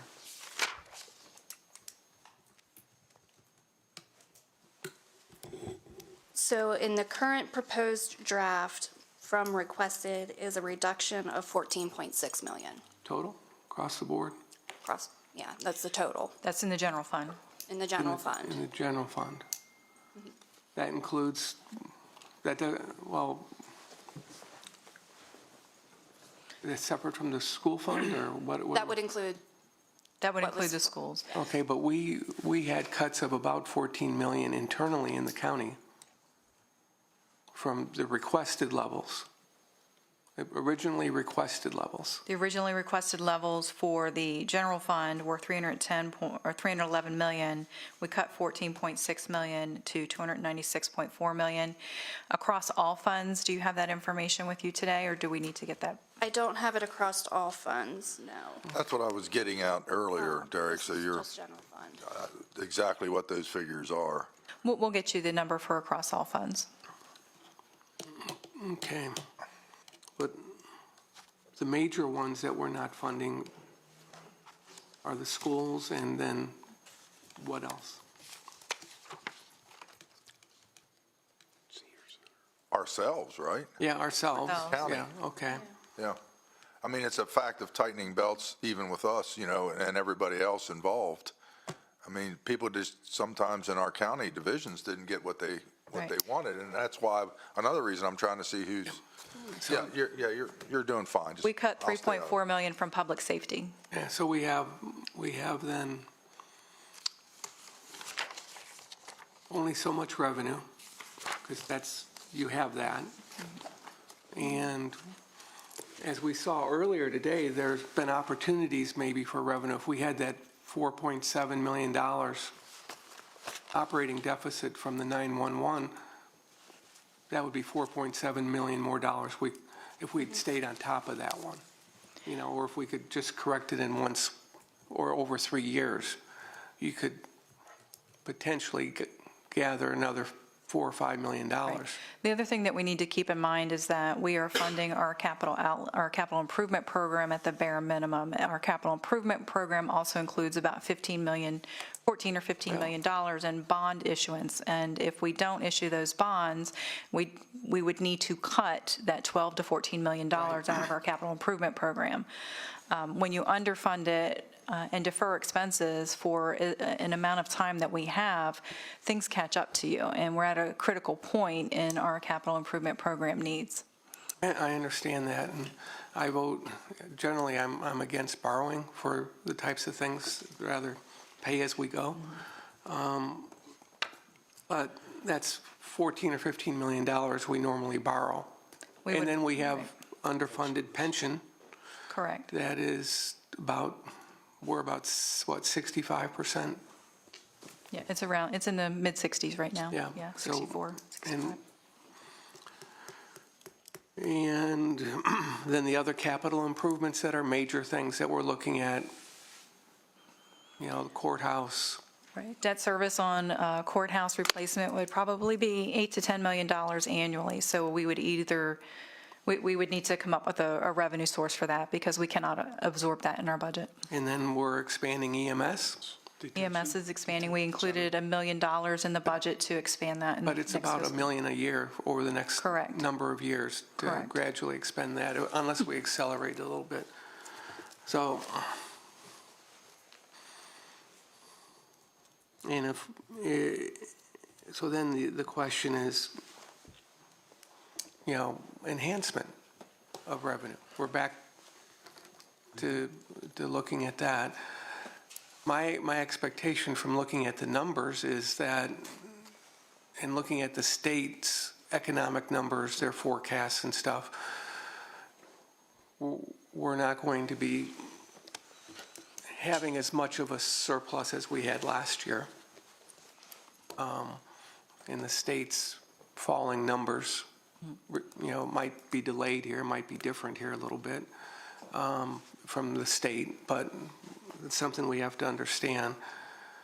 So, Do we have an idea of what would be the forecast from our level of what funding we will be required, or by the state, what's being defunded, or what more funding is going to be required or mandated? Do we have any kind of even a guess? Is it 1 million next year, 20 million next year? Do we know what's coming? Probably not, but that's something I'm telling you, it could get catastrophic. I think the biggest thing that I see coming are the unfunded energy efficiency mandates that are coming related to buildings, related to putting solar arrays on top of rooftops, creating the car overhangs, the covered car parking areas with solar arrays. Those are some of the mandates that are coming that are unfunded. And PFAS. That will have big impacts, not just on us, but on, we fund school buildings, so it'll have big impacts on them as well. Yeah. And then there will be, there's going to be more water purity issues coming down that we're going to have to address. Environmental issues. Right. It'd be nice to know what, even guesstimate in a year from now, what those figures will be, because it might be the one that breaks the camel's back. You just don't know at this point, because it's already started. So, I'd also... I know the concerns about the disparity grant could disappear, Wayne. I get that. And I understand raising revenue through a small increase in the income tax rate, could get us a little more in the, you don't have to go to 3.2. You could go to 3.2 in a tiered way. Avoid the word progressive, because I know that is an emotional response for some in the community about that. And then there's, the concerns that you expressed, Wayne, about, if we're having this inflation and it's tough on families, it's a tough time to raise a tax on them, right? I mean, I'm trying to go through both sides of this a little bit and understand, You're making a pretty good argument for me. Keep going. Yeah, well, and if we raise taxes, concern is that some people will choose to live in Pennsylvania or West Virginia. Now, I'm not sure many people are going to pick up and move and sell their house just to do that, but, you know, when they locate here originally, it might impact their decisions. Now's a good time to sell the house, though. So just, Well, yeah. be careful about that. Yeah, you're right. Again, economics is not solely a math. Yeah. It's a so- social science. Well, and people moving here, they want to see amenities. They want to see that our infrastructure is up to date. They want to see that our courthouse is up to date. They want to see that our detention center is adequate. And if we are underfunding those infrastructure projects, we're not going to be able to attract businesses. We're not going to be able to attract residents and keep those residents and businesses once they do come here. we got It's a good balance. You have to find that balance. We're talking a lot of business right now. We got more than we can handle with $1.5 billion in investments, so there counters your argument on that. Yeah. And I'd like for you to explain what the tier tax rate is. You mean tax more people who make more money, and is that fair? Well, Explain that. So no, I will explain it because, you know, when we cut taxes, you reduce some of the revenue that you have to do things for your roads, your parks, and your recreation, and your schools. And that, I think that impacts people that are, you know, more so at the median income level and below than it does people that have more wealth that they can access. And the people I talk to, you know, people that make, you know, families that have over $100,000 a year, can they afford a little bit more? That's a question. You know, and the counter argument is, well, we don't want to encourage people to leave. It's tough. It's inflation times. But at the end of the day, you know, do you increase revenue so you can fund some of the things that are needed? We're not even funding the school budget at an inflation level, and I understand that clearly. And we're not able to position ourselves for some of the more capital projects, and we're underfunded on some other things substantially, whether it's the pension plan or others. So there's this disparity, this gap between revenue, and the state's not going to give it to us. And 2 years ago, it wasn't hurting the economy at 3.2%. Why stop at 3.2? Why not go to 3.5? Yeah, and Commissioner Kiefer, I knew the answer to that. Yeah. Thank goodness the Democrats in Annapolis keep the Republicans in Western Maryland spending under control. I knew the answer to that. You know, Is it spent when spending, you or is have it needed when you have a progressive tax structure, the people you tax the most are job creators. And Maryland is a very small state. Washington County is a very small, geographically, we border 3 states. We're a very small county. And I am concerned when we have a progressive tax structure, when we, in my opinion, can overtax our citizens. The unintended consequences. Again, I'll refer back to when Martin O'Malley imposed a millionaire's tax on Maryland. People voted with their feet, and they left the state of Maryland. It was easy to do that. And right now, ask our resident realtor. It's easy to sell a house if that's what you want to do. You know, I think of all the leaders of some of our nonprofits, our community college, our hospital, that when they chose to come and locate here, you know, reading headlines in the newspapers, things that they've told me, they looked at the quality of life we have here in Washington County. People from outside our community are coming here to Washington County. I don't think our infrastructure is that bad. I don't think our schools are that bad. I think we have good schools. Everything could be improved, I'm sure, but, you know, some of the smartest people in our community chose to come here because of everything that we're talking about needs to be better. I think we live in a great community. Wasn't it 3.2% when they moved here in the first place? I don't know where you're going with that because it took years to build what we have. And I think we need to be careful about our tax rate. I think we need to be careful. And I agree. Be careful and be you know, prudent. I sit here and I listen, and the school board is not 100% perfect on their budget. We're not 100% perfect on our budget. But it's interesting, when the school board calls for a new school or new construction somewhere, we call that a wish list. but when we want something, it's needs. You know, they could call our needs a wish list too if we just wanted to have that back and forth. I don't think it serves us any good. And we need to keep spending under control. You know, think of the disparity grant for a second. It targets communities that. I'm in agreement with you. What do you think of that? I like it. I like it. Let me interrupt, because we lost 1.6 million of that disparity grant, and when then Budget Secretary Brinkley restoring it, we would have lost it. So you are right, it is volatile. And when we're facing a $2.5 billion deficit in Annapolis and all this, where are they going to go to? They're going to pick these funds like disparity grant, Parks and Rec money, POS, and they're going to take that.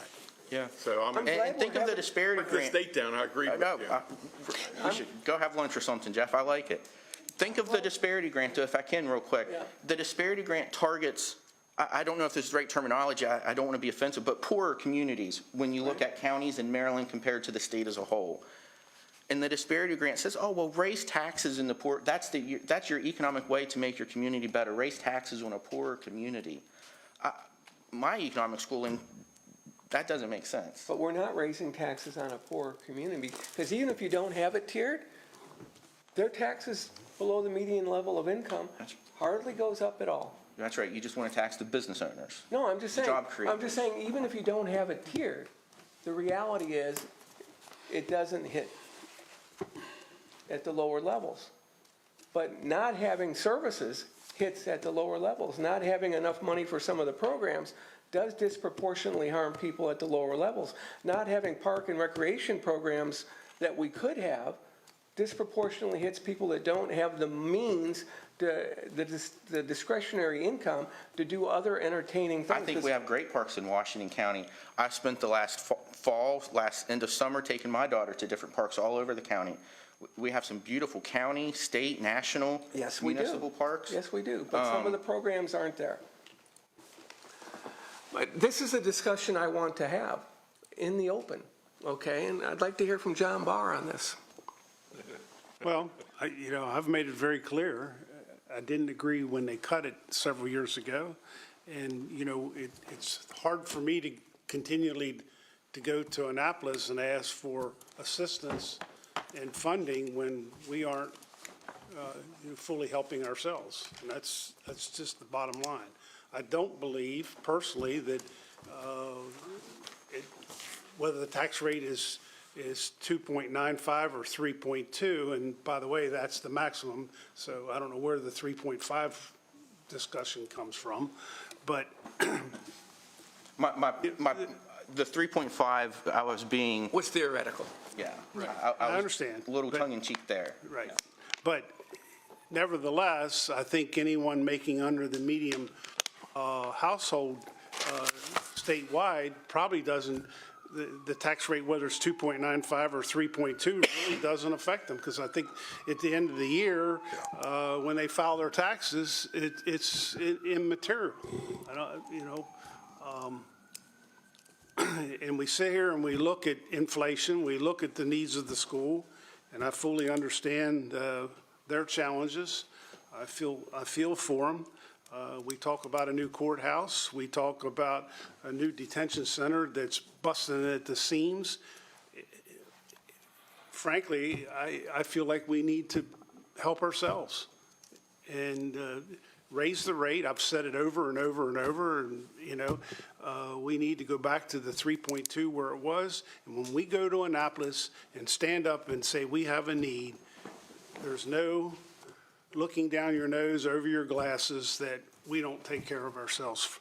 I think we're getting way too deep in the weeds right here for this discussion. I don't believe what you say at Annapolis at 3.2%. We're only going to get what we get because we're outnumbered 2-1 by a political party. You can make that, we got to put stake in the game. When we did raise those income tax rate, we had 30 career firefighters we were hiring on a SAFER grant that only paid for 3 years. We knew our police needed a raise, which eventually been a $4 million raise, and we knew we were having trouble with EMS companies that we're going to have to take on a transition of some of them, and we did that. But the economic time was better. And Commissioner Kiva is right. They did take some of the disparity grant from us, and it wouldn't have been for Senator or Secretary Brinkley, former Senator Brinkley, restoring that. It is volatile. And you go to talk about the $2.5 billion deficit we're facing. We're going to raise taxes, a progressive tax on people who earn a hard living, move to success, and you want to charge them more? I find that it's unbelievable that people have worked hard and made 10 years of college and a career and stuff, and you're going to charge them more money because they make more. Well, maybe their expenses are higher. But that's just my thoughts. There was a different time when we raised those taxes. The economy was better, and now we're not. And you're going to raise water rates. We're going to raise phone rates. Where does it stop on the average person that we're going to average or leverage taxes against out of their paycheck? Good, I wanted to hear that. And that's what you heard. Yeah. I don't like this progressive taxing people just because they're successful. But that's what we have. That's the national system and that's the state system. If you want to make an argument that people, as a former realtor of 10 years, you want to make an argument we need to build better schools, that'll attract people. I did not know one person wanted to move here because we wanted a better jail or courthouse. I don't find them as adequate reasons to raise taxes to make people move here. You want to build better schools, that's going to attract people. Look right across the river over. Well, you're making an assumption that that all 5 commissioners want to encourage people to move here. I'm not sure that that's where I'm at. $5 billion in economic development, we're not having trouble attracting business here. No, but I'm tell me how I'm wrong. I'm just saying my motivation is not to make this a magnet for tens of thousands of people to move here. I want to protect the character and nature of our county as it is, with some smart growth. Canal the past 2 weeks, we have beautiful parks. Well, You're right, I've been to all the parks at one point in time. Great parks. I don't know what programs you're saying we're lacking that we're providing there. We have great parks. Well, I understand some of the summer programs are not existing. What summer program? Well, I see that from the school system already. No, I'm talking about our parks, county parks, not school system. What programs in our local parks are we having? I wasn't speaking directly, but there are... We're getting ready to have a 100th anniversary up west. Right. Well, there you go. And we're going to have the celebration of the 100th celebration of the founding of Fort Frederick here too, by the state. If you want to convince me to do something, people will move here because we have better schools and an economic development situation. Don't bring all this other stuff I never said that, though. I never said it was about bringing people here. Again, I'll repeat it. Progressive tax, you're going to tax people who are successful more because they can. The reality is the tax that we had before, 3.2%, was progressive. Because people in the lower tiers did not pay more. I don't agree with that. They did pay more. Just don't agree with you on any of this. They did not pay more. That's a fact. Look at the numbers. I keep something in my desk drawer here. This is from when we were last considering an increase You better call it to an end because this thing's going to get... to the tax rate. And I worked with our county treasurer at the time, Todd Hershey, and I believe our CFO at the time was Sarah Graves. And if you look at what the average family's tax burden is in Washington County, looking at the average assessed value of a home, at that time it was $247,000. Their property tax is $2,341.56, and the average taxable return income was $50,980. That's $1,529.40. Just in Washington County taxes, the typical family, the median family, pays $3,870.96. Even for someone who's mildly successful, that's a lot of money to pay in local taxes. Just please don't think it's insignificant for anybody of any income. And look how our property assessments went up 40, 50%. We ought to consider lowering the homestead tax credit. We have 5% per year. Why don't we lower it to 3%? Let's start putting some of that money back into people's pockets. I don't think we have a consensus to move forward with any tax rate adjustments. I'm not asking for that. Never even made mention of that. I wanted a discussion. I see. I wanted the people to hear the different perspectives. Okay. Yeah, and I'll sum it up with my summary of it. You know, I'll still stand by raising taxes a few years ago for first responders. I'll stand by that to the day I die. Indeed. Now, I know schools need schools. You know, everybody think, oh, you're not sympathetic to the schools. I am. but I'm sympathetic to everything. I'm sympathetic to our roads, our residents, and schools do attract you. People will not move in the community without good schools. That's why we try to save Hancock. It destroys the community without good schools. So I think that has to be on our radar. But I'm also not from the school of thought that you have to build a school every 50 years, Agree. So I'm not on that school of thought but bottom line is I don't, me personally, I'm seeing this now where, everybody needs to tighten their belt a little bit. That's why I'm trying to suggest we didn't do $14 million worth of stuff.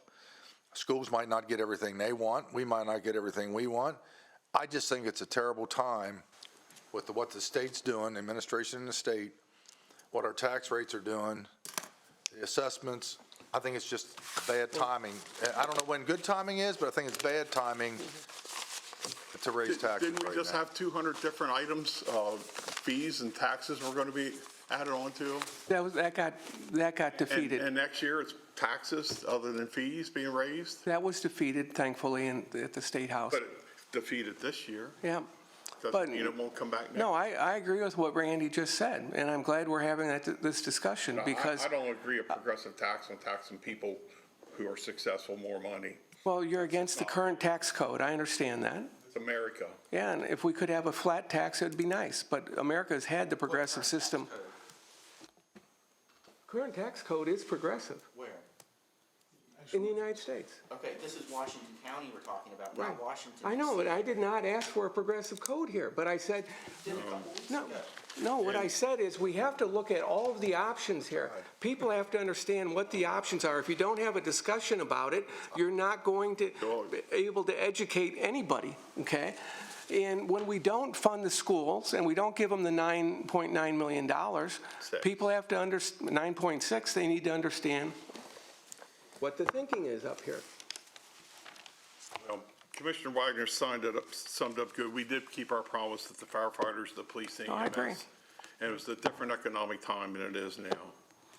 And I agreed with that discussion too. I agreed completely with Wayne about the issue of people could leave. It's not a good time. Economic hard times are probably coming up. Inflation is still high. Those are all reasons not to. Yeah, I can People tell you have to be able to aren't look leaving. at all the. People aren't leaving, Derek. 70% of the properties I sold this year came from Montgomery and Frederick County. Well, Wayne's the one who said they could be leaving, okay? The state of Maryland has had a decrease in population for the first time in a long time, and it's been the last 2 or 3 years. Washington County has not had a decrease in population, but the state of Maryland has. See, we have to Recently. be able to explore. Now, years ago, it may have happened also. We have to be able to explore the dynamics and talk about the yin and the yang, the pros and the cons. And if we aren't able to do that, okay, there's a problem, okay? And it's frank discussion, and I appreciate your contribution to this, Jeff. I understand it, okay? I appreciate it. But we need this sort of dialogue, in my view, to be more public. So I think we can close this out. I do too. I think we just dialogue. Moving on. Okay. With all that, let's move on. Contract award, PUR 1646, Emergency Medical Billing Services. It's a sad day when I agree with Wayne.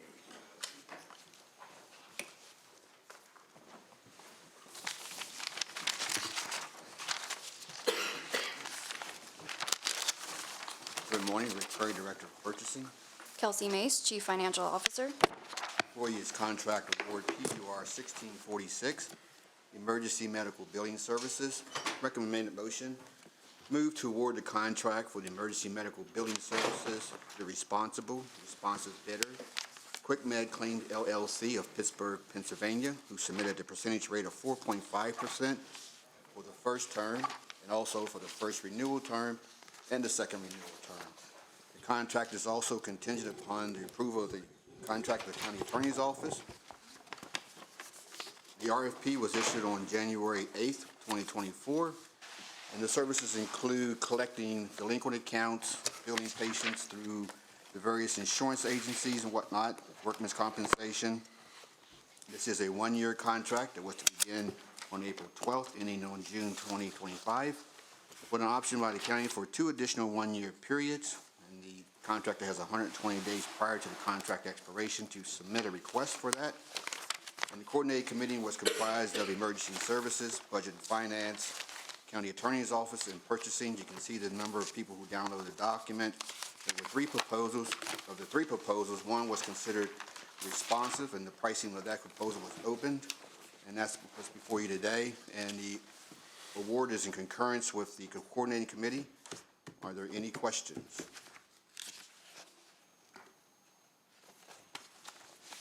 Motion to approve. Motion, we have a motion, we have a second. I second. Motion is second to approve as submitted. All in favor by saying aye. Aye. Opposed, same sign. Thank you. Thank you. Next item is Con Air LLC.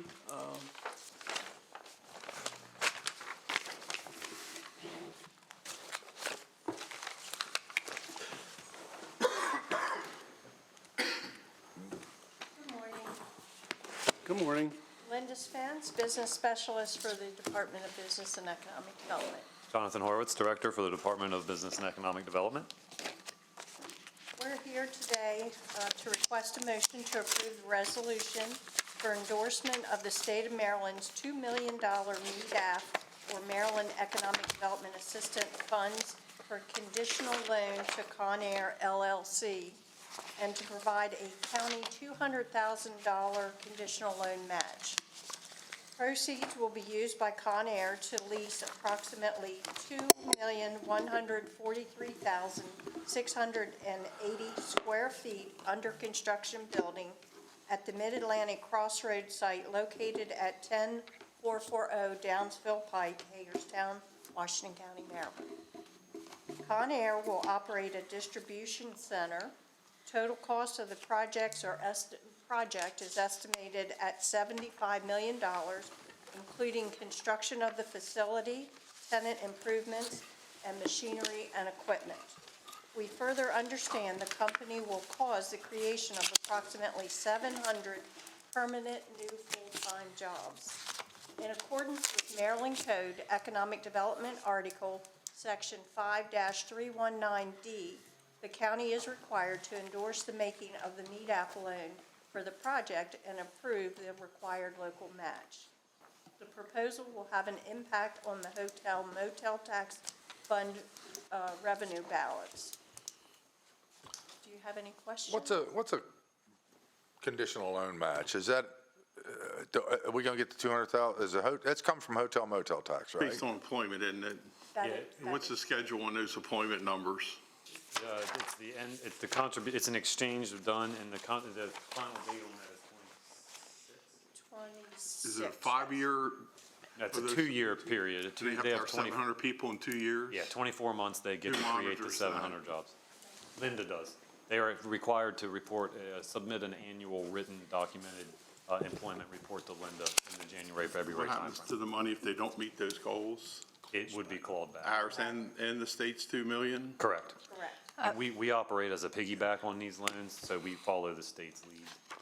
The ARF says that they have to create approximately 700 new permanent full-time jobs by December 31st of 2033. If they do, we don't get the money back. If they don't, everybody gets the money back, correct? That is correct. Another question. And yes, Impact fees. that's not a typo. What do they pay in impact fees, but the first construction project? They would have paid the excise fee, so that would have been $1 per square foot. So that's $3 million? A little bit over $2 million. And when they refurbish the building with the equipment, does that property value tax go up? Correct. And then into the year, there's a personal property tax, right? Correct. And then in the end, when they have 700 people, we're getting income tax, and hopefully they live here. Isn't that the way we increase our revenue sources other than raising taxes? Absolutely. That's how we Thank you very provide much. services Case for the proved. citizens. Michelle, to answer your question, that Hey, is a it's typo. what you wanted to do with discussion. 2033. We got it right there. 2033 is a typo? Yes, it should be 2027. Oh, 2027? That is correct. So those terms are established by Commerce as well, so sometimes Okay. they give the larger ones a little bit extra. Okay, so I just want to clarify that 700 new permanent full-time jobs must be on the job site by December 31st, 2027. I have another question. The personal property taxes, what is that rate at the end of the year? We used to nickname it the inventory tax. What's the rate on that? It's higher than the property tax rate, is that correct? I don't know the rate on that. And that's determined via their tax submission to the treasurer's office. Just when you get a chance, get that to me later. I'd motion to approve. Okay, we have a motion. I'll second. 700 jobs, can be a good thing for our community. I would like to say, and this is an issue I brought up a couple months ago, this is just another example of it's tax dollars. I mean, I've paid into the hotel rental tax. I've bought hotel rooms in Washington County for family members that were out of the area, and it's tax dollars supporting what's essentially warehouse construction, because, a tenant's required to build a warehouse. So I think we need to note that. This is a tax incentive that we've given to attract a warehouse construction. Yeah, I would clarify that in that this tax is designed to be in exchange for job creation. It's definitely not, it's specified in industry or a particular type of building. Yeah, And this happens to help a warehouse. in this case, it does. These buildings were built on speculation, Commissioner, so we didn't know what it would be until they landed their final tenant. So them being in the logistics industry. Having this, though, as an economic tool certainly is something, one of the reasons that attracts warehouses and other types of businesses to Washington County. But this is tax dollars that have a hand in attracting warehouses to Washington County. Did Conair build that? Who built it for them? Trammell Crow Company built Did that. they sell it to Conair or is it leased? It's leased.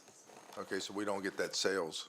Trammell Crow's business philosophy is to sell at some point, so there most likely will be a transfer tax in the future, but that's not part of their current strategy. Down the road. Yeah, but that's a one-time. The one time. That's a huge amount of money one time if For a they sell it. transaction. But overall, we got the year-end personal property tax, which is a huge lot of money every year as well. I think it's over $2. It should be double our, I don't know, that's why I'm asking for that information. We'll find that for you, but Kelsey's for an got it. example, Trammell Crow built the building on Creighton Boulevard for Amazon Fresh. Is That that same negotiated, situation that already. personal property tax at all? So the personal property tax rate is based off of our real estate rate. It's 2.5 times. So the current personal property tax rate is $2.32 per $100 of assessed value. So that's a pretty chunk of money then too, isn't it? So once the warehouses are, Every year, it's a Correct. chunk of money. so once the warehouses are full, is that inventory going to be taxed? Washington County does not tax inventory. Okay, so what's the property that we're talking about then? It would be the equipment and, HVAC stuff on the correct, roof. the Conveyor. shelvings, conveyors, things like that. Okay. Just as an example, the Amazon Fresh building has roughly $80 million on the roof and installed in the building as an additional personal property liability. That'll be taxed every year, Correct. along with the property tax. Correct. All right, you got a first and a second? All in favor by saying aye? Aye. All right. Opposed, same sign. Thank you. Thank you. Thank you. Next item is Sandy Hook wastewater treatment feasibility study.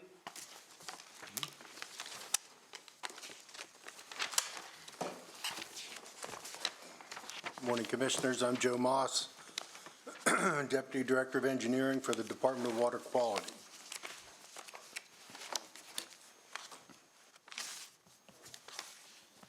We solicited proposals from our on-call engineering consultants to look at our options for Sandy Hook.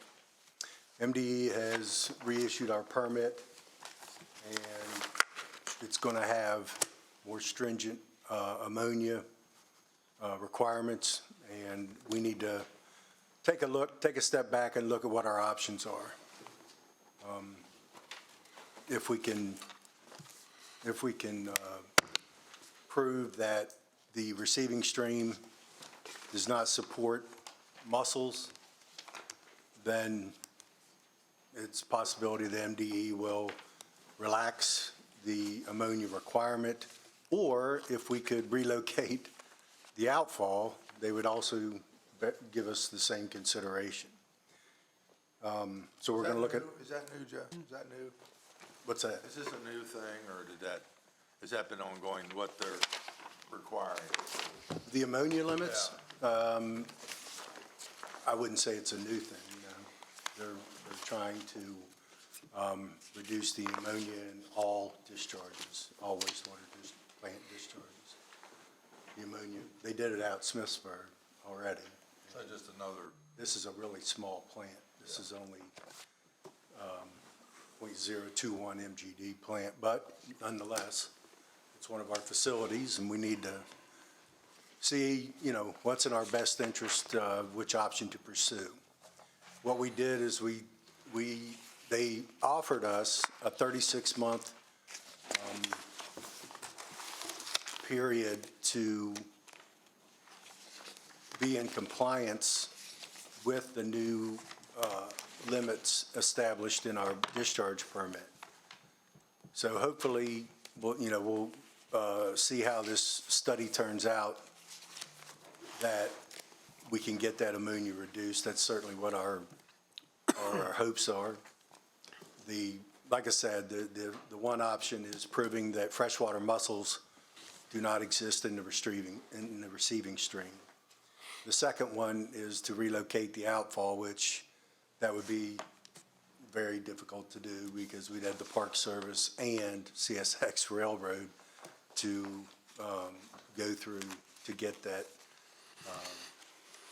relocated. And personally, I just think that that's a long shot, but we're going to look at it anyway.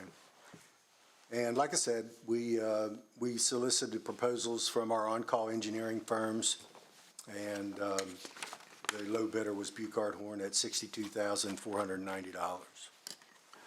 So is this mussel a new issue that's popped up? No, sir.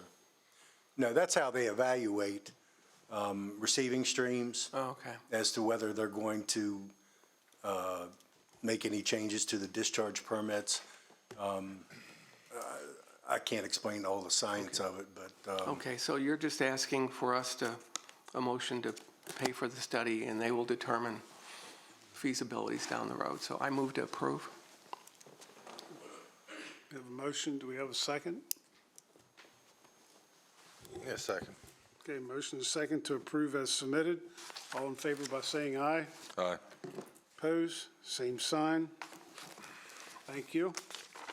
Thank you.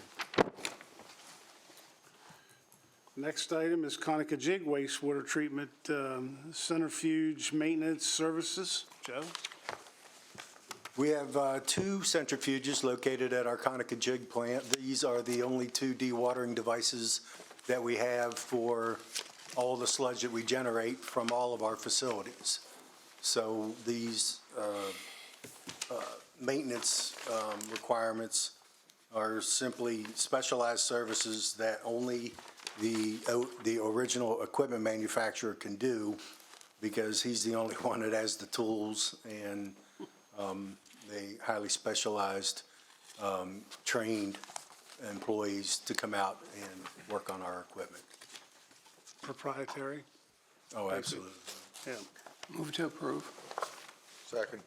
Motion is second to approve as submitted. All in favor by saying aye. Aye. Opposed, same sign. Thank you. Thank you very much. Next item, fiscal year 2025 annual transit plan. Application approval to submit application and accept awarded funding. Good morning, Kevin. Good morning. Kevin Cerrone, Director of Transit. Richard Lesh, Grant Manager, Office of Grant Management. We're both going to try to fill in for Nicole here today, so it may take both of us. Fiscal year 2025 annual transit application. We're submitting it for approval and to accept the awarded funding.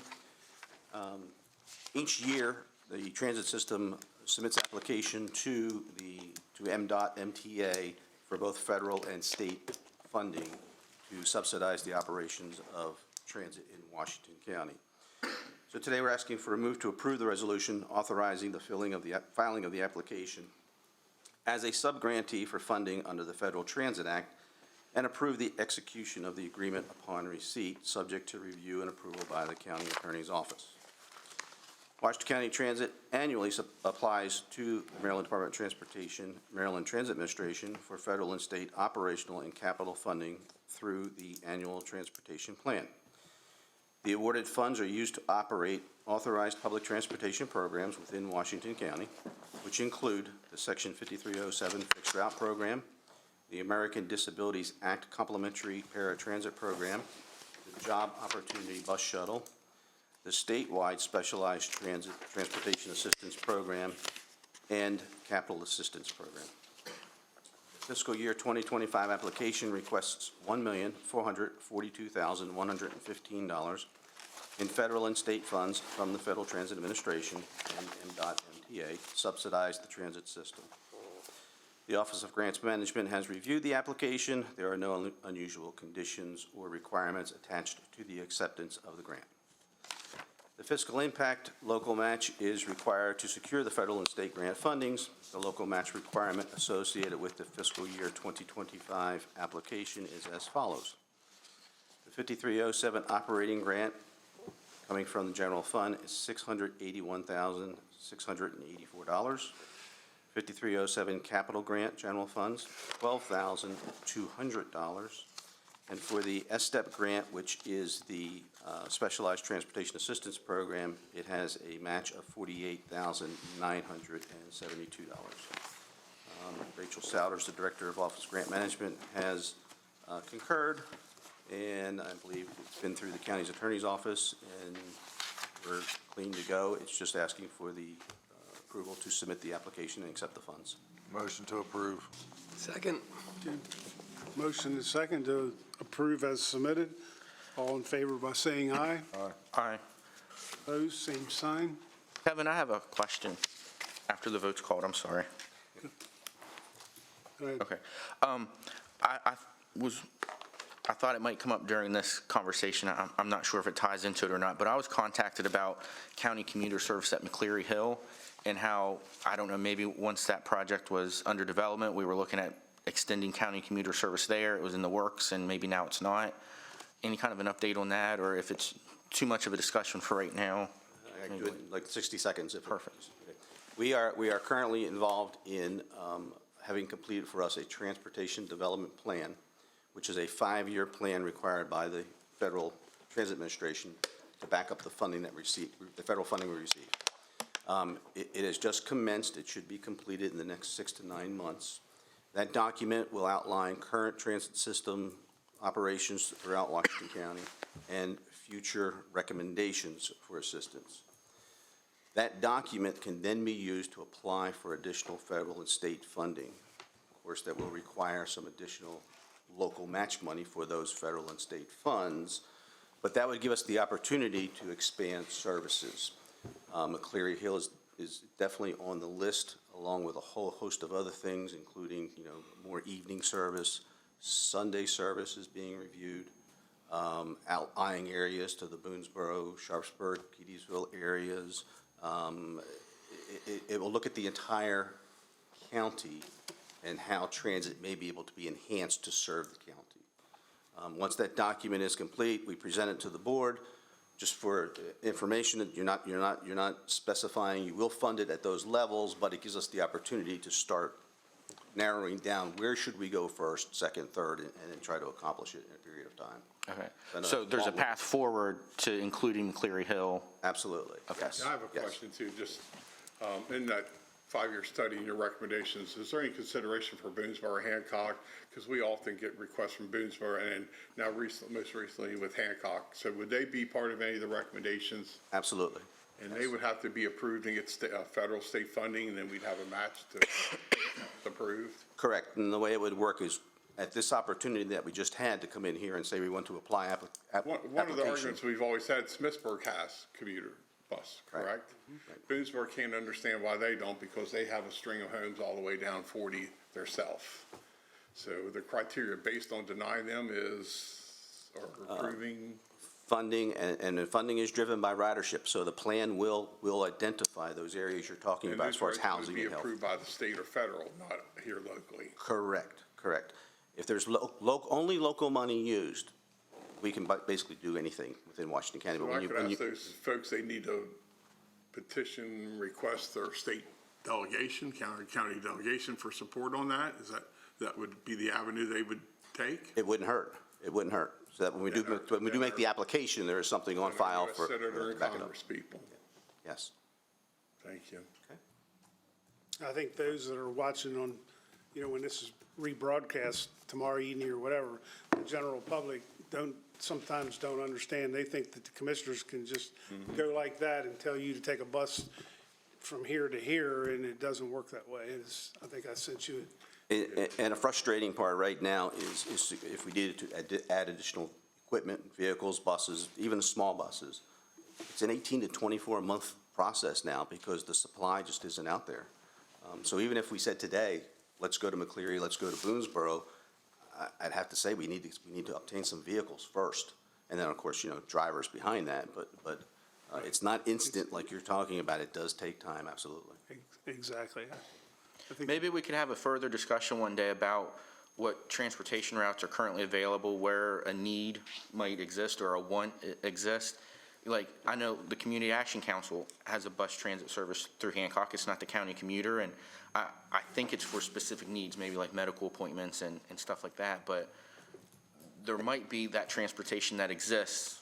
We just need to know more about it. Absolutely. No problem at all. Be more than happy to do that. Thanks. Okay. All right, well, thank you then. Okay, thank you.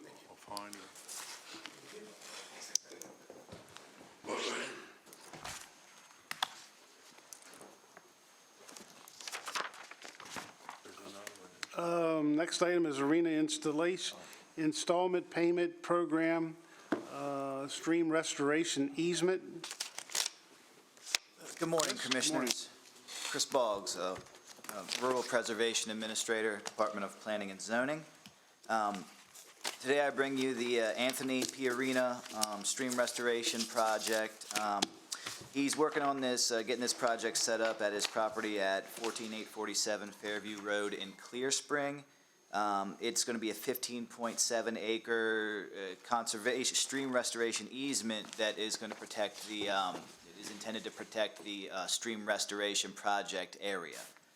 The company that is doing the stream restoration project and putting the easement in place is called Keystone Streams. They're out of PA. They're a company that plans, develops, and plants vegetative stream buffers in order to protect and improve aquatic resources, water quality, and to address excessive erosion and soil loss. The Ag Board and staff do find that this project is worthwhile and of merit, and we believe it will improve the quality of stream. And it doesn't take any ag land out of production because there is already existing fencing almost on the large majority of where this easement will take place. In 2006, Mr. Arena sold an IPP, or an installment purchase program easement, to the Board of County Commissioners for $334,000. The deed of easement itself states that no rights-of-way, easements, oil, gas, or mineral leases, or other similar servitude may be conveyed from or permitted to be established on the property without the grantee's permission. So, with this project entailing that there be a conservation easement for the stream restoration so that the people that maintain the stream restoration can access it via the easement, the county, as the holder of the IPP easement, has to approve the stream restoration easement on top. Additionally, under fiscal impact, there is the potential that at the point after completion of the project, Keystone Streams may bid out the option to purchase this conservation easement from them.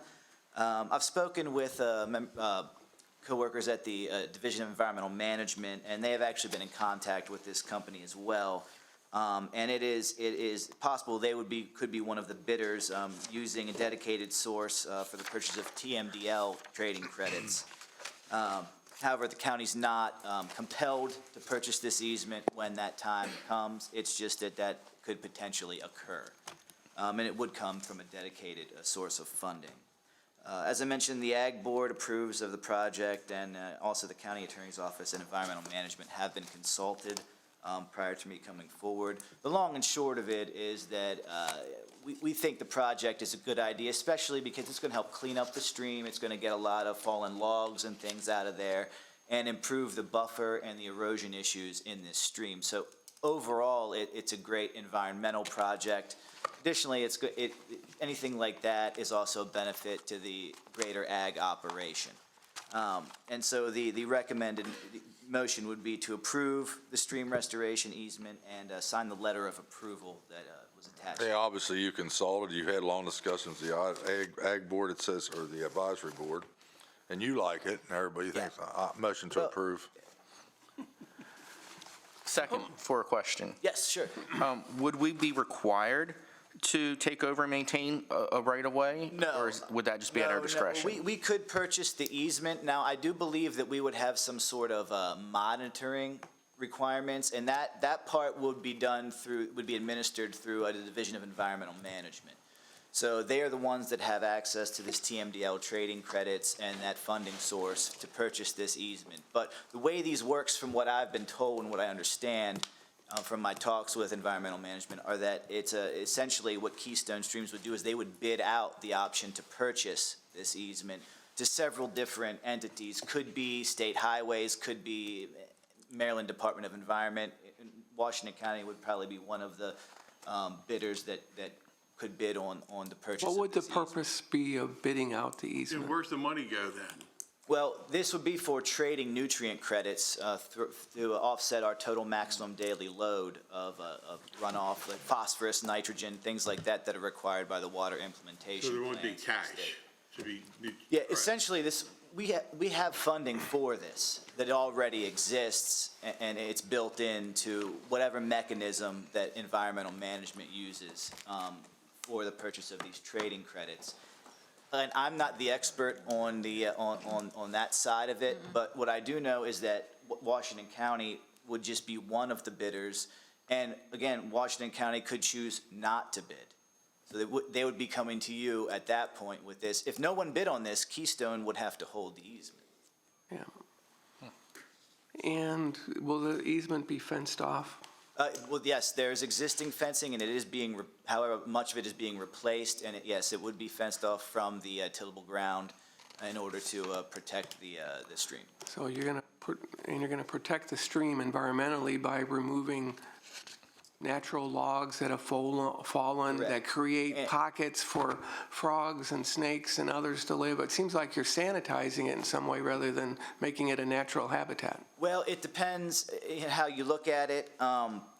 You know, the logs, I guess, are impeding some of the stream movement and causing erosion to the banks and things like that. That's natural. In which case, you know, they would be cleaning it up. Additionally, they are going to be planting grasses and other trees to help buffer the stream and absorb the agricultural runoff that would head to the stream. So, you know, it's, you know, all in all, it is a very, you know, worthwhile project for the environment of the stream itself and the quality of the stream. Okay. You got a first and a second. Okay. All in favor by saying aye. Aye. Aye. Opposed, same sign. Thank you. Thanks. Thanks, Chris. Next item is property acquisition for Hopewell Road.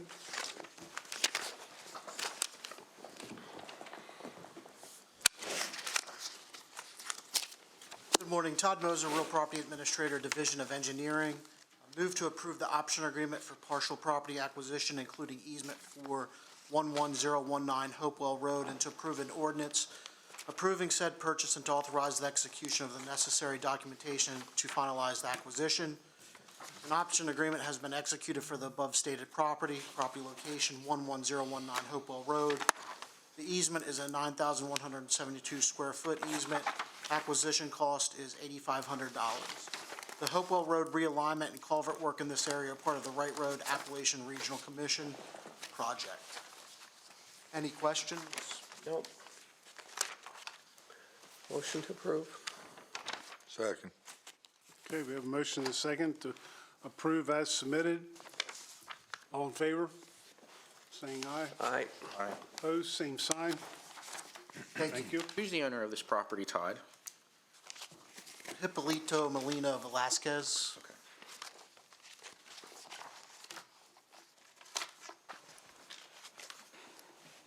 Okay, next item is construction bid award pavement maintenance program, FY '24 hot mix asphalt applications, contract number MS-PMP 310-28.